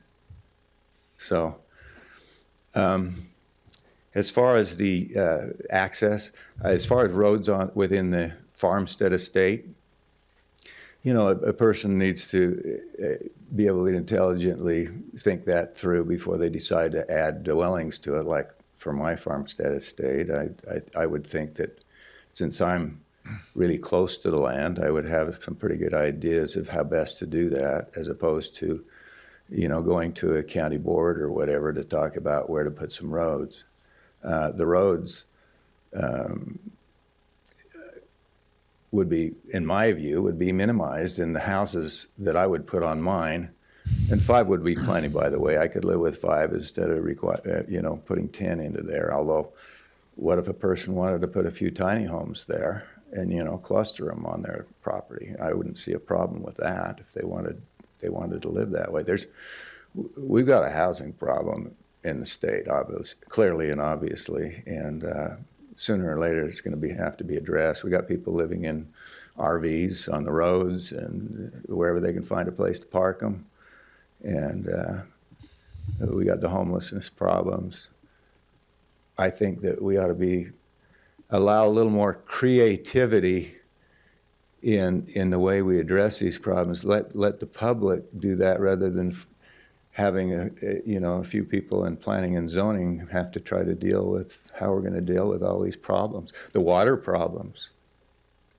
We all might have water problems. We continue these droughts. Everybody, is going to have some problems here. And if we could put the responsibility on actually citizens themselves to be responsible for their own, rather than looking to government for that, I think we'd be headed in the right direction. And this has the potential, I think, to be transformational. If it, happened that just innovative people that they've got to know. There might be a lot of people that have no idea and they want to try this and don't have any ability to do that. And they would need some help from county officials to let them know, hey, you got this and this problem. Sure you want to do this? Okay. So. Okay. Thank you. All right, thank you. Thank you. I've got a question for you guys. So do we not allow a building permit on any property that doesn't have paved road access? So currently, our land use ordinance requires occupied structures, including dwellings, to have frontage on a county road. We have a couple exceptions. I think you still have to have frontage, but it doesn't have to be entirely on your parcel. In some of our hillside areas, you can, for topography reasons, you can leave your property and then come back on as long as you have an easement. So we do have some exceptions to that, but currently any new structure would need to have frontage along a public road. Why is that? A lot of it's guaranteed access, emergency response, just to make sure that a person, kind of the same discussion we were talking about previously. You know, you have full control of your access from the point of the public road to your home, and that guarantees emergency personnel to reach your home in the event they need to get there.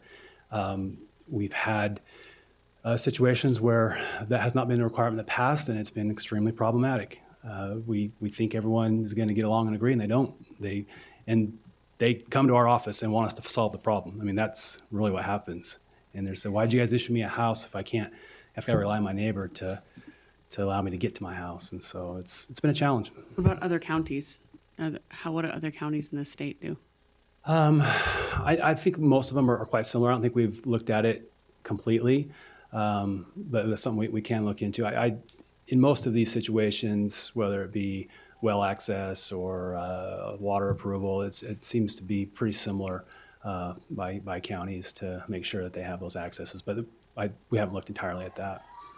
The other aspect of it is kind of orderly development too. I think that without having the frontage requirement, that can really open up some areas that are kind of landlocked, and a lot of these areas, which with anticipated growth coming, that prevents or that allows the preservation of some of these spaces for more planned corridors, and it's kind of a planning principle to kind of help have an expectation in orderly growth and preserve some of these corridors in the future.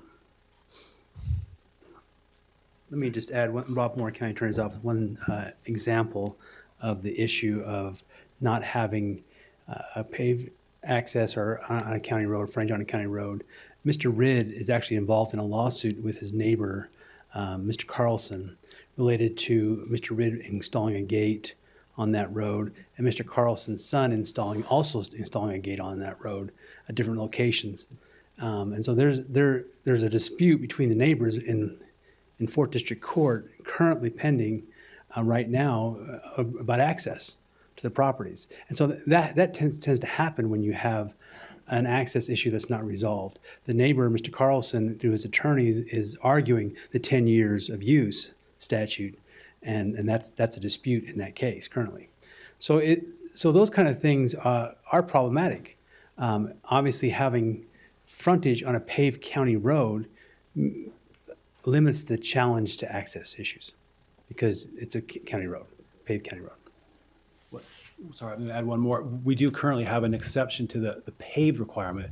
If the county road has been designated a county road prior to, I think it's 1975, and it's unpaved, they can count that as their access as long as they bring it up to a gravel road standard. So, because in recognition of some of the unpaved county roads that we have out there, if a person's got a property it's been out there and they haven't built on it, and that road's been there since 1975, they have the ability to. Still has to have frontage on a county road, but it can be unpaved. So, If the road was paved, where is the nearest fire station? Is it Genola?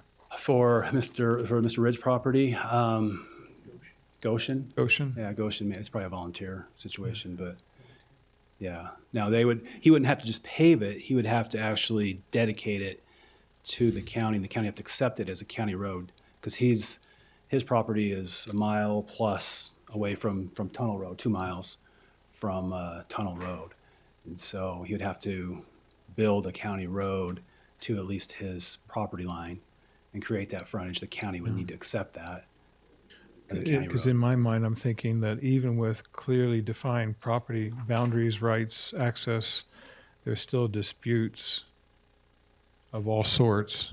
The current access, I missed that if we talked about it last time, but I don't remember that. But disputes seem to be a normal nature of human life, and some are litigated, some are not. There's a couple parts on this. First, the length of time that he's been using the land, the road, and secondly, the growth is coming on the west side. You can see that in Saratoga Springs, Eagle Mountain. The spillage is happening, heading south. And so it might be 10 years or 20 years, but it will begin to encroach on Mr. Ridd's property.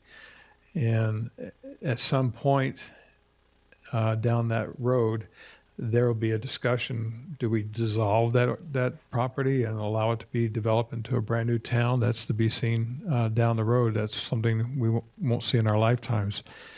But as difficult as this has been, the only hurdle I have is that farmsteads generally means a dwelling and associated farm properties or buildings. So I have a little hurdle with a number of additional dwellings, but then again, we have the Bateman Farm that has multiple family-related buildings on the one property. So I hear the frontage issues. I see the potential lawsuits that could come from that. But at the same time, I still see it even in developed urban areas, lawsuits. So that's where I'm wrestling with right now. Just one follow-up, if you don't, to Commissioner Sakovich's comment on the farmstead. We do have a current provision in our land use ordinance that allows what we designate farm caretaker dwellings on a declared farm unit in our A40 zone. It's an exclusive agricultural zone. It's one house per 40 acres. That's been in place for a number of years to allow these more high-intense agricultural operators to allow workers to be located on site. We allow clustering in those situations. So it's one house per 40, but if you have, 160 acres, you could cluster your 4 houses all in the same parcel, and Right. with the intent to preserve the rest of the land for agricultural operations. And so, Right. so that some of those provisions are already currently contemplated in the land use ordinance. In this case, he's contemplating to be family members, as the Bateman Farm is a family centric landscape.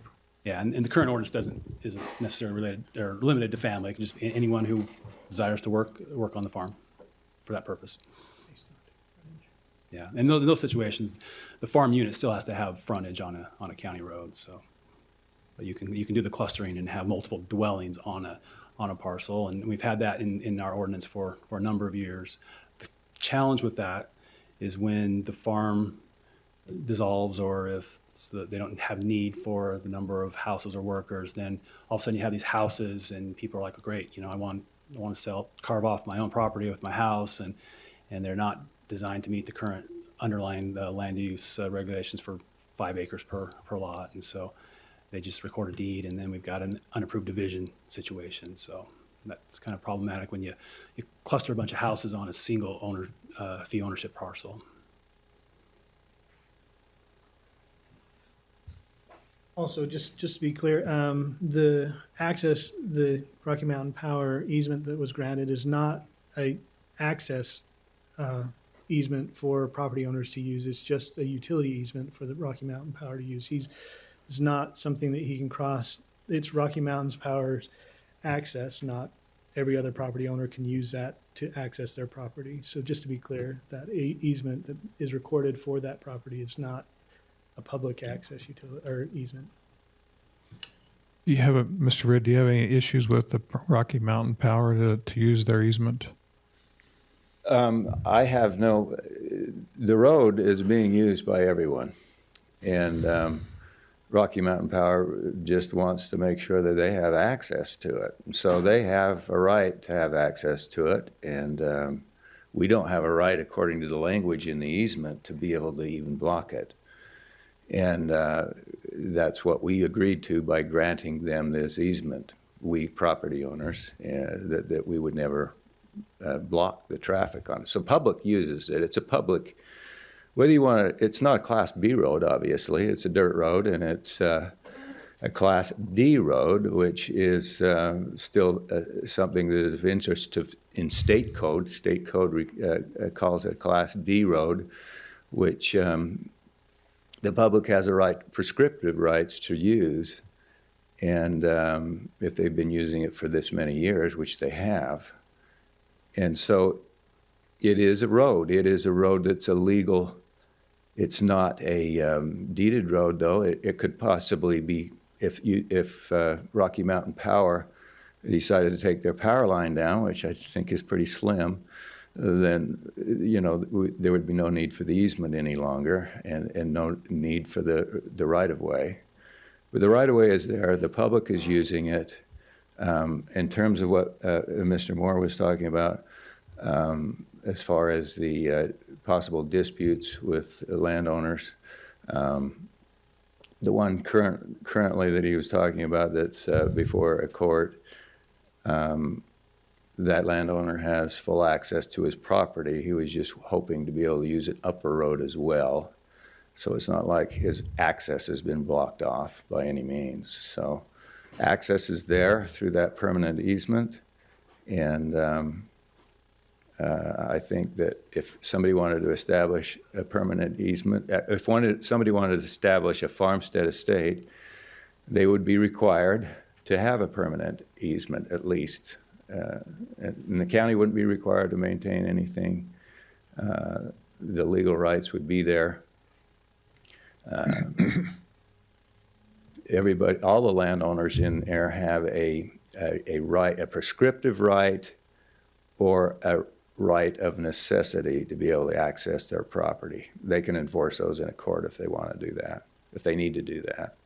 But nobody's blocking anybody off. I would certainly not want to block anybody off access to their property. So, again, one more mention, and that's the declaration is the key to this. This declaration of a farmstead estate and the covenant that prohibits future subdivision of the land and therefore higher density development. So I think that's the key to it all. Okay. Thank you. More comments? All right, we'll bring it back up here for discussion with the commissioners. Yeah, as I look at this, I think in theory, I'm not opposed to this. I don't think we need a paved road to have access to property. I know in other counties and in other states, I myself have looked at owning property similar to this, where you're off the grid and you've got your own contained power source and you're on a well and a septic, you've got your own water. And every one of the properties that I looked at was accessed on a dirt road. So I think that when you purchase a property, you know that it's a dirt road that gets to and from that property. If you're looking at an off-grid property, I think you know that a fire truck and an ambulance can't necessarily get to you.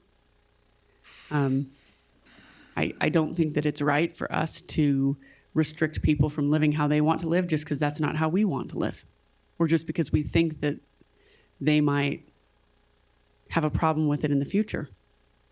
I do, however, think it's reasonable to say you need to have a prescriptive right to get to that property. And if they can prove that they've got that right by, a dirt road that's been around for a long time, I think that should be acceptable. I, just like you, Commissioner Lee, am kind of struggling with the 10 dwellings. I would think, closer to 3, because then if I look at multi-generational, you could have, grandma, parent, and child, maybe all living. I know I've got several friends that are farmers, and they always have 3 properties on their farm, and that's one for grandma, mom and dad, and newly married kids.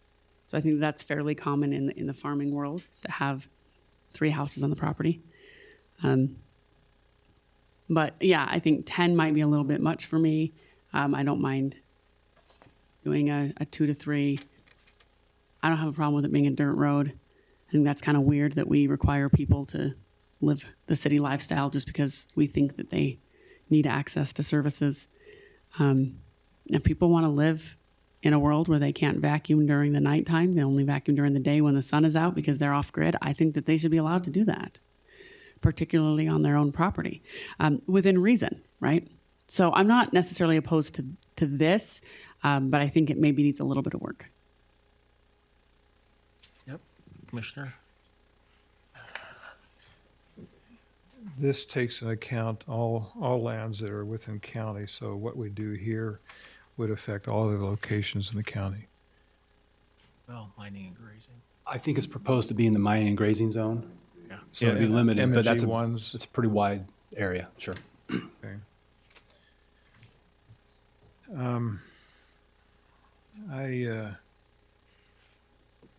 In my mind, I'm thinking of statute of limitations that have been set aside in other cases, but in this, I prefer to keep that in my forefront of thinking.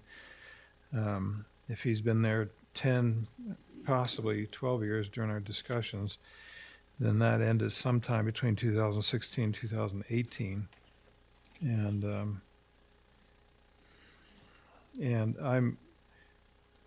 when I look up the definition of farmstead, I see the dwelling and then associated farm buildings. But again, I'm thinking of other farms that have family dwellings adjacent to and within a specified farming zone that's owned by the owners. I don't have a problem with the unimproved road, the dirt road. I see the shared road that has been shared for, how long has that been going on?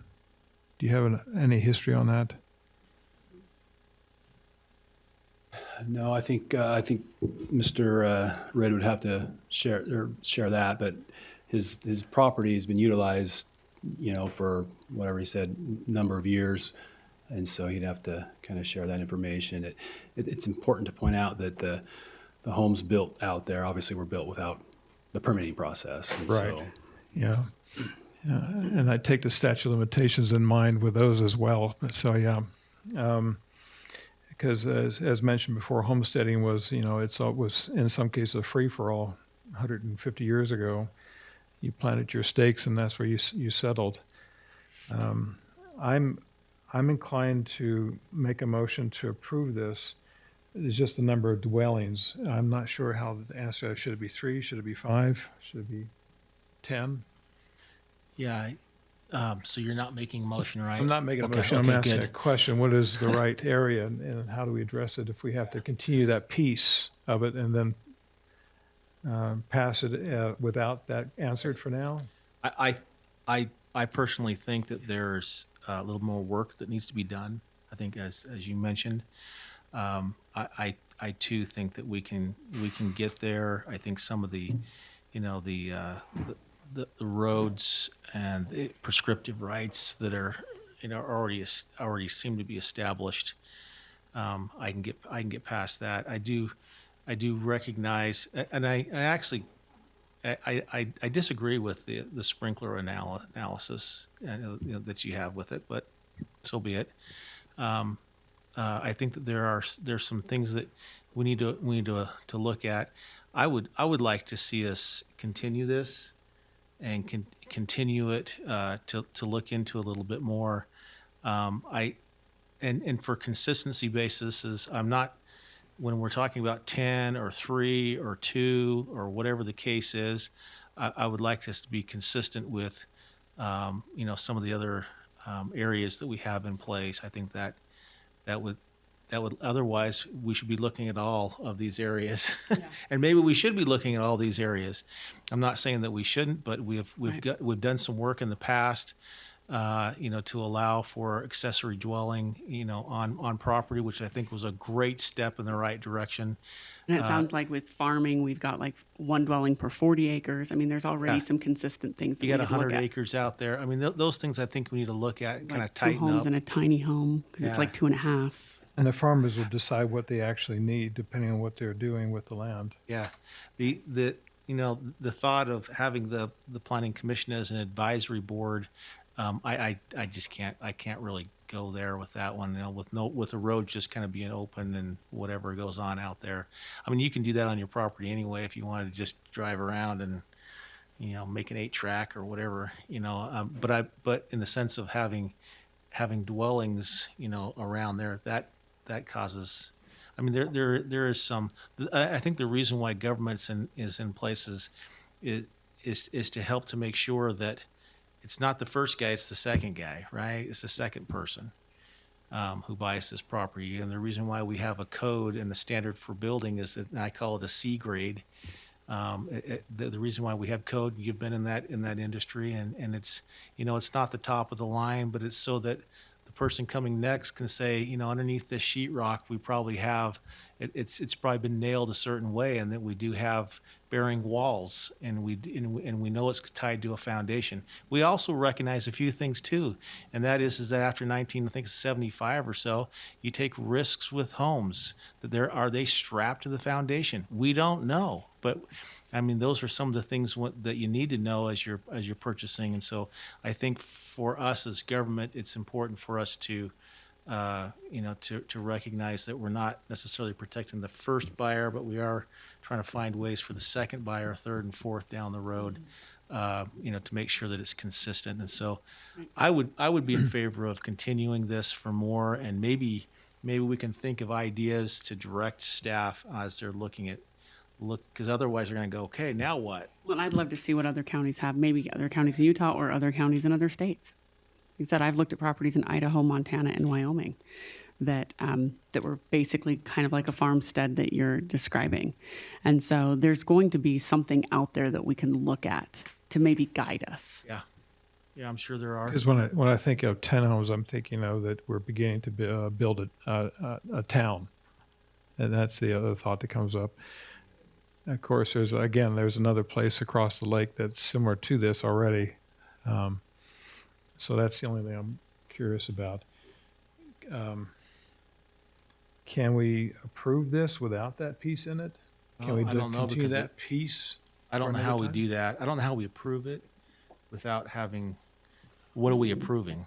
I mean, are we approving 10 homes? Are we not approving 10 homes? Are we saying that it's just open on the roads? Are we saying, I think those things need to be looked at all the way through, sprinkler systems. I mean, all that needs to be looked at. I would suggest, Commissioner, that we continue it, but maybe the direction should be what is consistent with other counties and other areas. What are they doing to look at that? To also to look at the how are we consistent when it comes to land and dwellings? If you have 40 or 50 acres, or if you have 100 acres, you have 100. I think, right? Is that correct? 100 acres. What is that? And what are you entitled to there according to what we already have in place? And then there are certain assumptions that are going to be made for fire and police and so forth that I think individuals would have to take into account, and probably look at not having the planning commission as the advisory boards, but actually and you can work together with that and say these are still things that we need to do.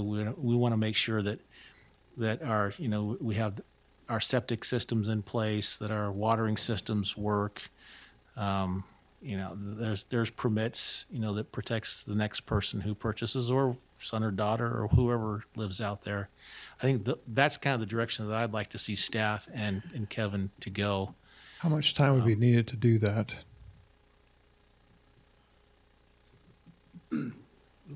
You have nothing else better to do on your plate, I know that. We do have a lot, but and there's a lot to unpack with this. This is a pretty fundamental change as it relates to certain issues on this request. But I would think probably at least to that November 3rd meeting, I think a good month, especially to do some research. And again, this is going to be drafting something that's going to be applied countywide, not just to Mr. Ridd's property. So we got to really try and be forward thinking and try and address. Right now, we're looking countywide in the In the mining and grazing zone, and grazing. correct.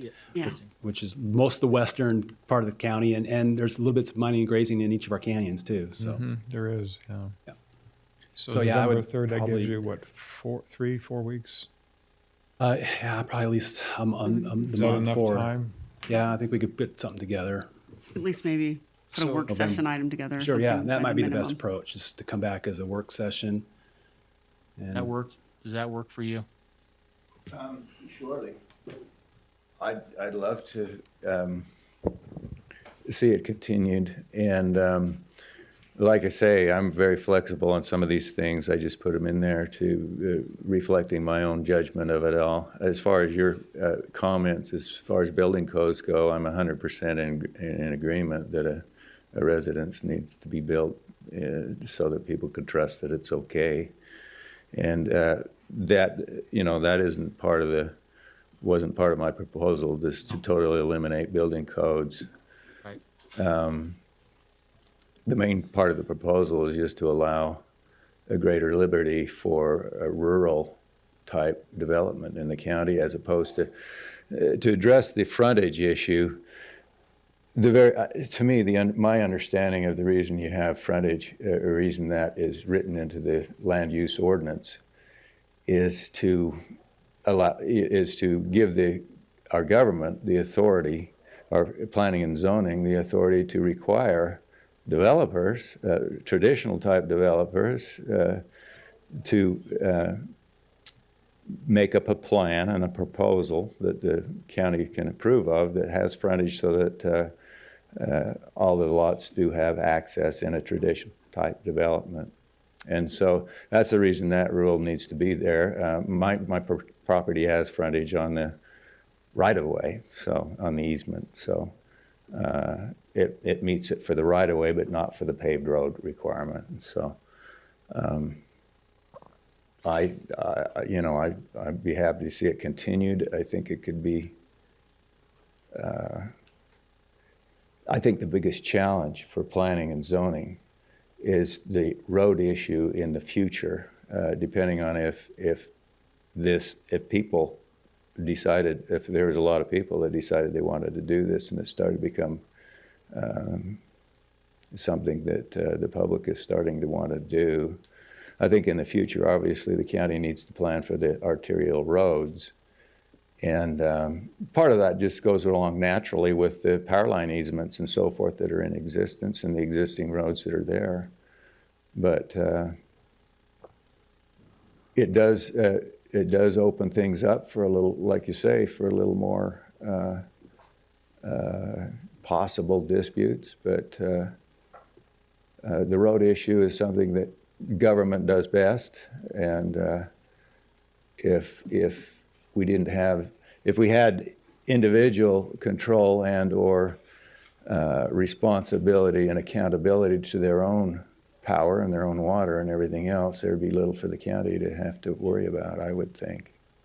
Okay. So if we postpone this or continue this for 4 weeks, that's the 3rd of November, 5 weeks is 10th. Which is best for you?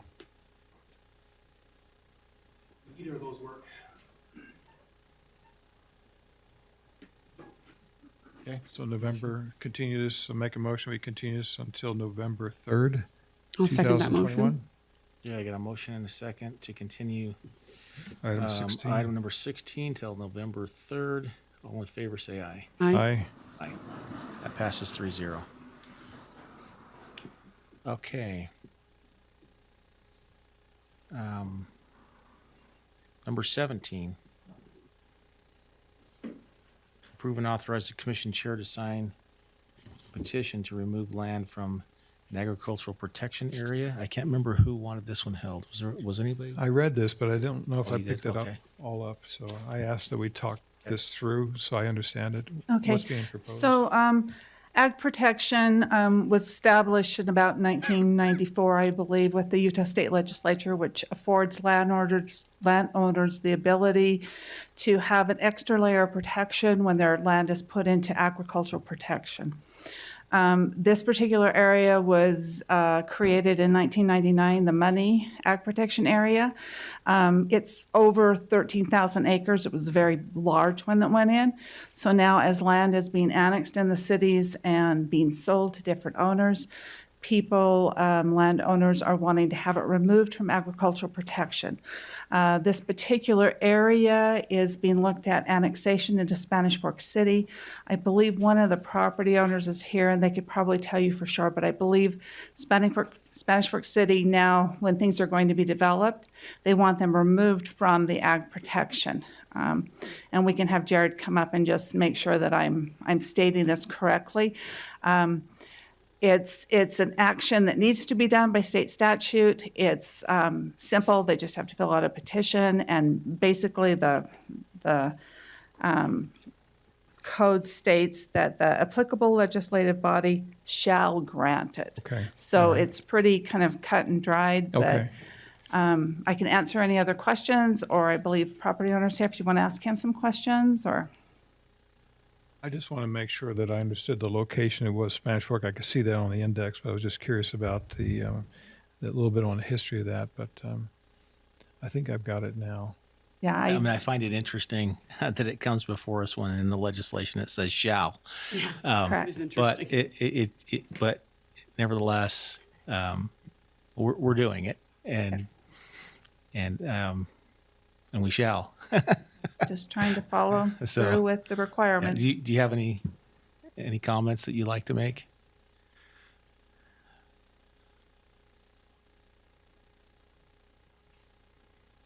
My name is Jared Morgan. I'm with GWC Capital.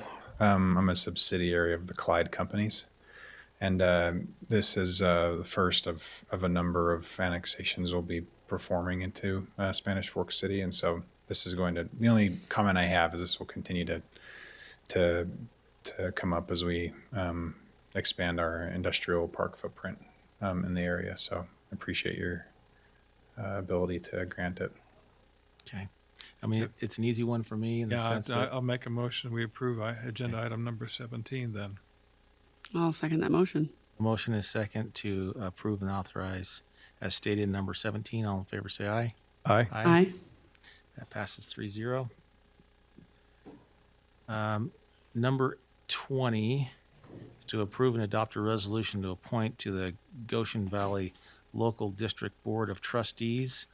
There is only one applicant that is eligible, and it's put his name forward. That's Brandon Anderson.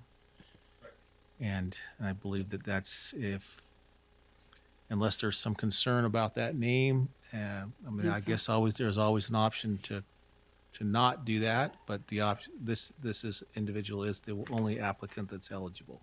I have no background on him other than what's been provided. Does council have anything else they want to add on this individual?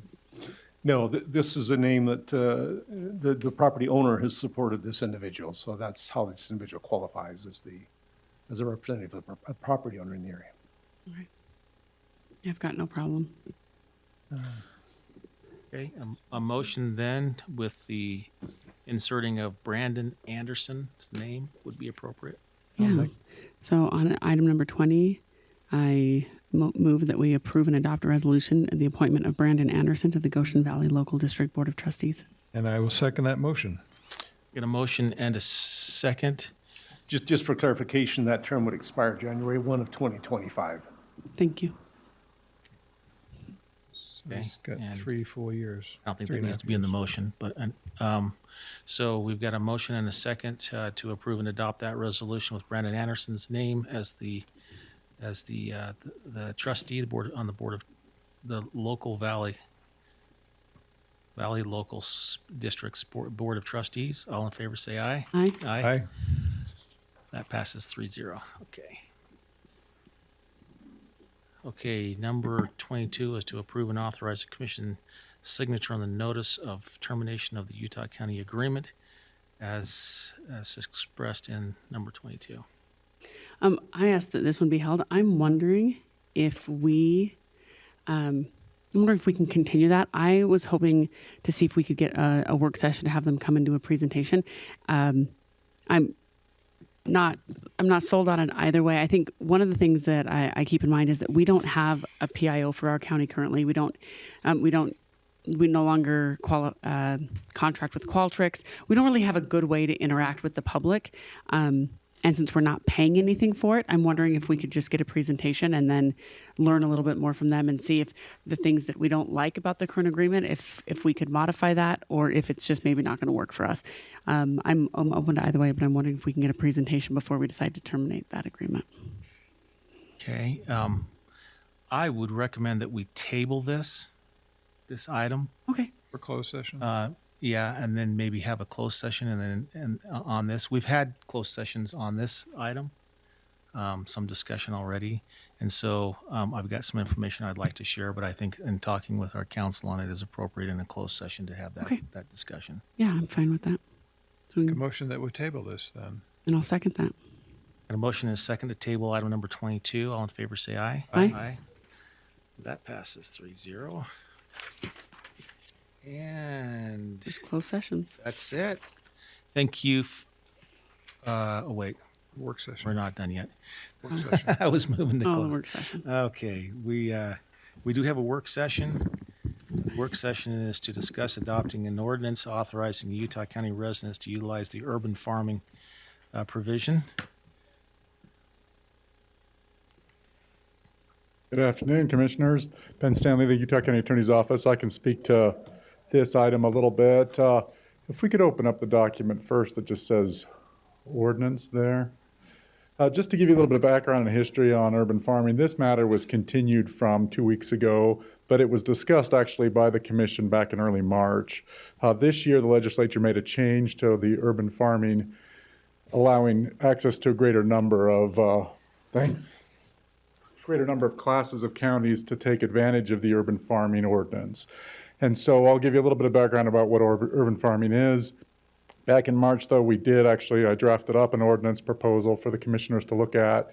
We had a resignation of a commissioner who gave up his commission seat, and so we had other priorities and other interests at the time. This is not an urgent matter, but it's one that we've had requests to revisit recently, and so thought we'd share with you a little bit about the thoughts of that. And again, it's a policy decision for this board, you as commissioners, to make, whether or not this is in the best interest of our county to have urban farming be available.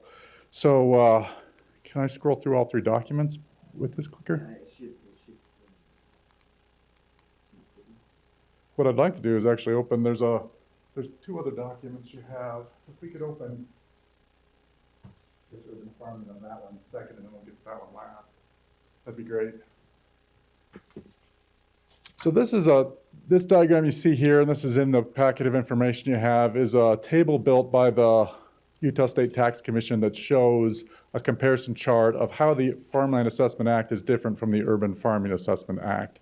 And so the Farmland Assessment Act, colloquially known as Greenbelt, you're very familiar with Greenbelt. This is a separate state law, so it is not identical to Greenbelt, but it is very similar. What it does is it allows counties that choose to adopt it to access this ability for residents in the county, where they could have the preferential tax treatment that is like Greenbelt in smaller acreage primarily. It's 1 to 4.99 acres instead of a 5+ acres. It does have to be irrigated land. That's another significant difference you see there on the fourth row. It does have to be authorized by an ordinance by the county, which is why we're talking about it. But it does have to have a lot of the same things, the same kinds of production requirements, same kinds of expectation of profits. Some of the other elements that are in urban farming or in Greenbelt status are also included in urban farming. So think of it as a smaller Greenbelt for irrigated land, essentially. And it's an option that is available to us now because of some changes at the state. And so if we could open up now, the second document is, and I'll just show you this for just a quick glance. This one is the what the ordinance would look like. It's a very simple ordinance. The thing to know here is that we either integrate the state law into our county code, making people in Utah County able to access this, or we don't. We can't have them access our own version of urban farming. We either allow them to use the state code for what exactly urban farming is under the state code, or we don't allow it at all. So it's a take it or leave it kind of offer from the state.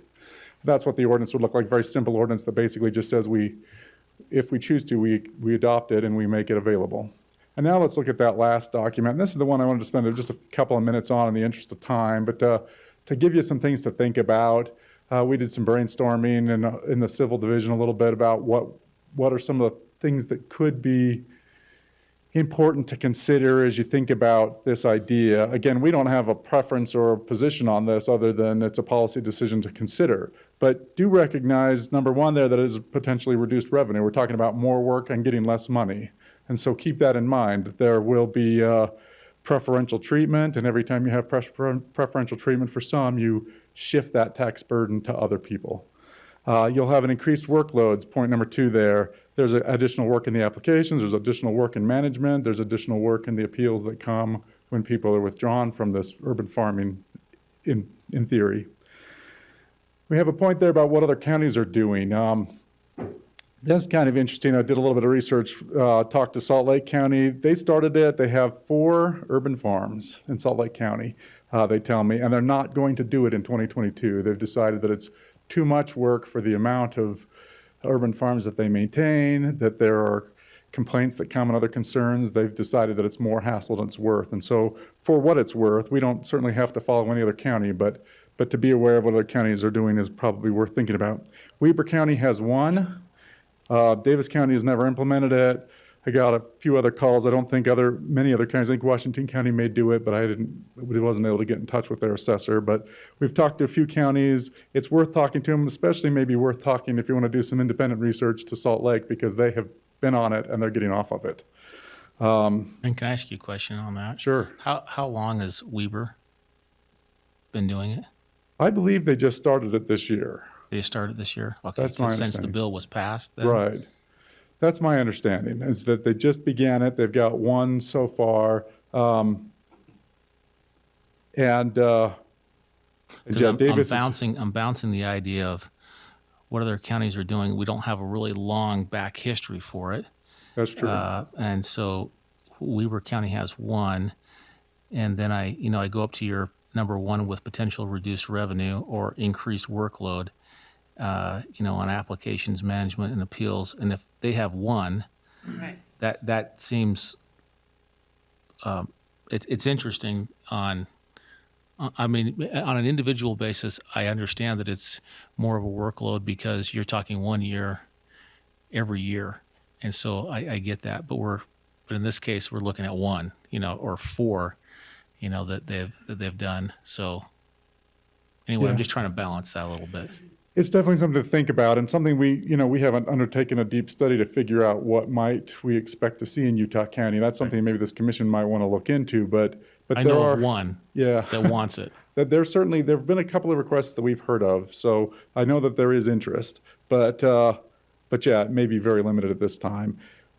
And there may be, to your point, Commissioner, Chairman Lee, there may be some fixed costs, because we're implementing a whole new program. It may be that there's some fixed costs in addition to the incremental costs of each additional one. So I don't know that I can estimate all that. Would certainly encourage you to visit with the county assessor and find out what their office's thoughts are on the workload related to this if it were to be implemented. But yeah, that actually comes to points 6 and 7, talk a little bit about, how many applications will there be? Or number 5 talks about where will those applications come from? Will there be urban farms that are because Greenbelt properties want to split up into multiple urban farms? Or will they be coming from smaller properties that were never on Greenbelt in the first place that are trying to get onto a preferential tax treatment of some kind? Will there be new farms altogether, conversions away from Greenbelt, divisions of Greenbelts? We don't really know, but it's something to think about. How many will there be? Something to think about. Will there be goodwill that's, will people celebrate the fact that it's available, but then will that goodwill be eroded later on because when they hit that rollback tax, there can be some difficult decisions that they have to make, and it can be hard to reverse. If we adopt it and then tell a bunch of residents, yeah, you can do this, it's available, and do what Salt Lake did, and say next year we're not going to do this, you're going to end up with a few people grandfathered in and some people upset that's no longer available. So it's a decision to make with thought, would be my advice there. What are implications for cities? Are there zoning issues, annexation issues to think about? Health and water issues, infrastructure, self-sufficiency, how others view it. Will there be economic impacts from it? Will Greenbelt real farms not like the additional competition? Who knows? The smaller farms. And again, to be clear, anybody can have a hobby farm and can have a 1 to 5 acre farm right now, but this would just give them that very preferential tax treatment. One thing that's interesting about it is the state continues to change this law a little bit. And so you see there under number 4, at first it was only urban farming. It had to be plant-based agricultural production that would qualify. And then they said, no, let's allow the animal-based production as well to sort of match more closely with Greenbelt. And so it continues to be tweaked. We may continue to see more tweaking to it. But I just wanted to give you sort of some ideas of things to think about that may not have initially been on your mind. If we tried to motivate development of housing by allowing urban farms, we may need to do other zoning changes in parts of our county. Spacing between structures and how we divide up space has to do with fire codes and things like that as well. So those are some considerations. In the interest of time, I'm going to end there and just answer any questions you may have. So I appreciate this. I have, as you're well aware, from the very beginning of the year, been working with the sponsor on this bill, Mike Kohler, and I have another meeting with him coming up in a couple weeks to to talk specifically. And I am going to ask him about the the farming and ranching component to it. I think that's fascinating.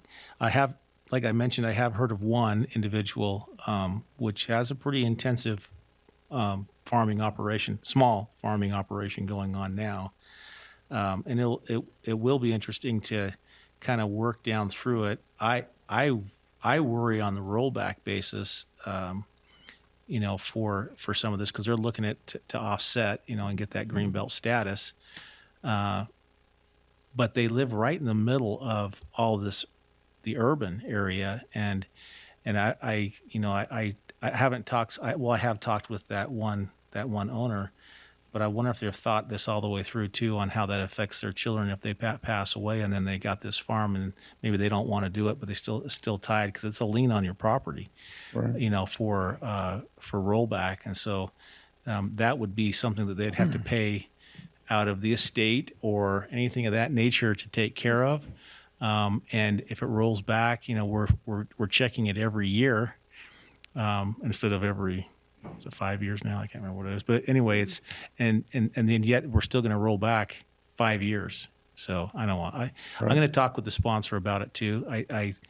I know he is very in favor of this. He thinks it's great. I have talked with some of the others in the agricultural industry and asked them how this would affect them. They didn't come back positive or negative. They just kind of said, interesting. So I don't know what that means, but. Yeah, that's my sense is that for a lot of people it's interesting. There's no urgency about it, but it could prove to be popular. It could prove to be that just a handful. Who knows? Right.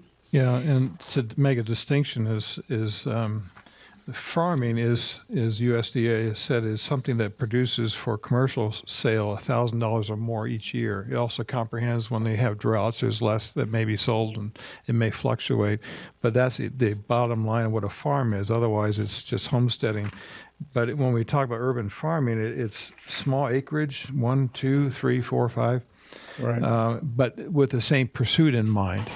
And my preference on the number one potential reduced revenue, actually that's not a consideration because before the houses swallowed up that little plot of land, there was all ag or all grazing land, open land, which was already very, very low in revenue for the county. So it's really, to me, it's not an issue. So I don't see that as a problem.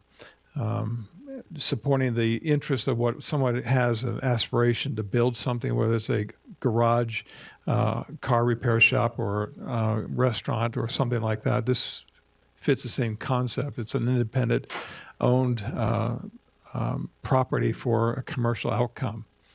And it may be the the remaining results of something that might have been many thousands of acres in size once before. But I am curious what the assessor's view of all of this is. Yeah, I seen Ben look to his right to see if I was here where I usually sit, and I kind of snuck in the back so he didn't notice me. Do we need to pause? The genesis of this really came out of. Oh, I'm sorry. What? I just meant, do we need to pause? No, Amelia told me that she had a phone call that was coming in, and she'll come back. Okay, it's up to you. We can wait a second, or I don't know how long the phone call's going to be. Yeah, I don't If know. it's not a problem, we should just go ahead and continue it. Sorry, what I mean is continue the conversation.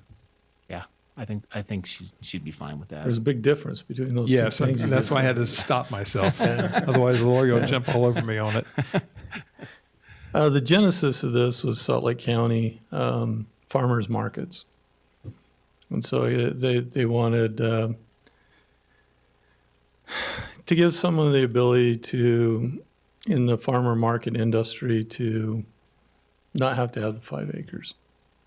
It kind of spread out from there. It started out there, and then it went to second-class counties, and it went to everybody. And then when this recent bill came up, it was really the livestock. They wanted to bring livestock into it, which really doesn't have a lot to do with the farmers markets, but it was out of Wasatch County that that came out of. And to add the livestock, it was negotiated that third through sixth class counties, but we're going to leave first and second class counties out of it. I think there was an amendment on the floor. I don't even think it was in a committee. I think it was actually done on the floor. And it was, okay, let's put first and second class counties in it now. And so that's how we got to this point. We are the second largest agricultural county in the state, Box Elder being number one, when you count the number of greenbelt parcels. Salt Lake, I think, has around 2,000 accounts where we have closer to 10. So I do anticipate that there's the potential of this to be used more in Utah County than other counties, just because of that number alone. Exactly if you can do a straight ratio, maybe, maybe not, I don't know. But I know I've talked to Commissioner Lee about some of the things we've denied in BOE about why they don't qualify. They may very well qualify for this, and so this is an option. But there is the other part of it, and that is it requires other. You have to sign up every year. I mean, it's not a one and done. And there is a rollback. So you're talking about less acreage, but a lot of urban farming is done in higher valued areas than it is in the rural areas of acreage. So there's a lot of considerations that someone needs to make before they decide to go down this road. So.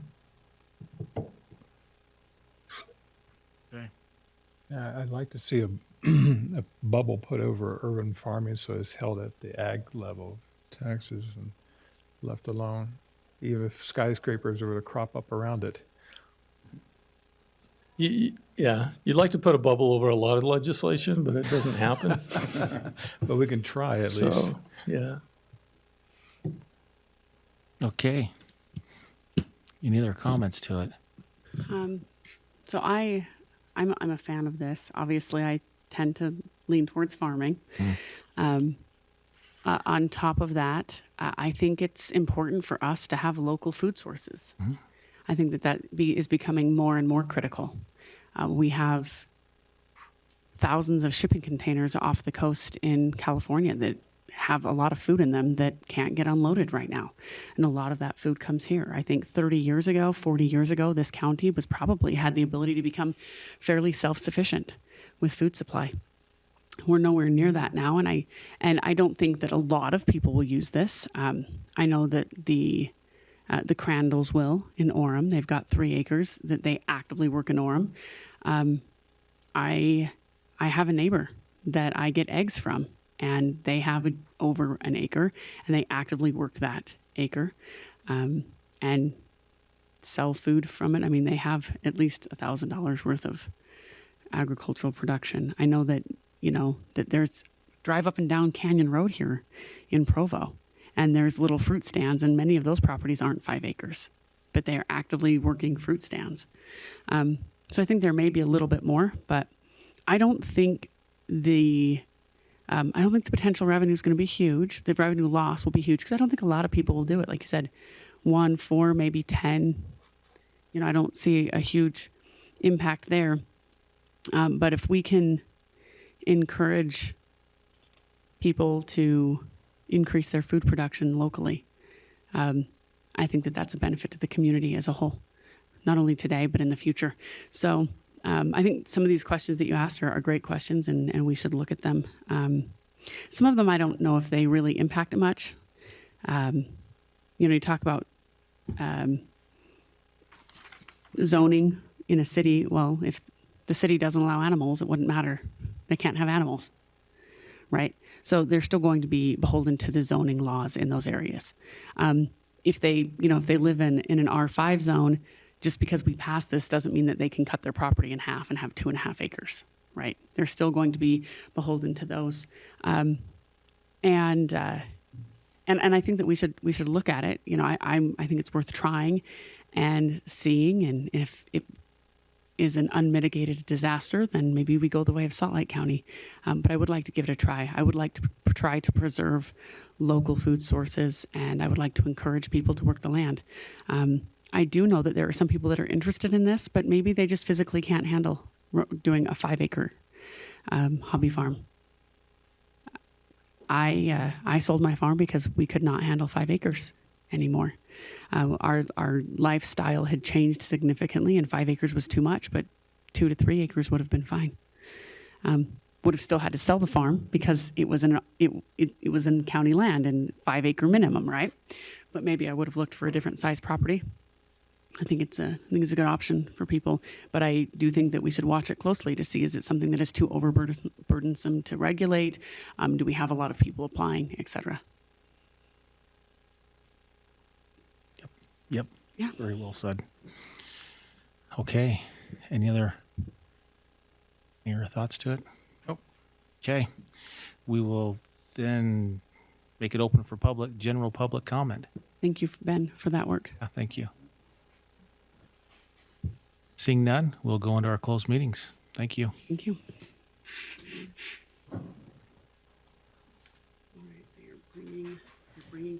Goodbye.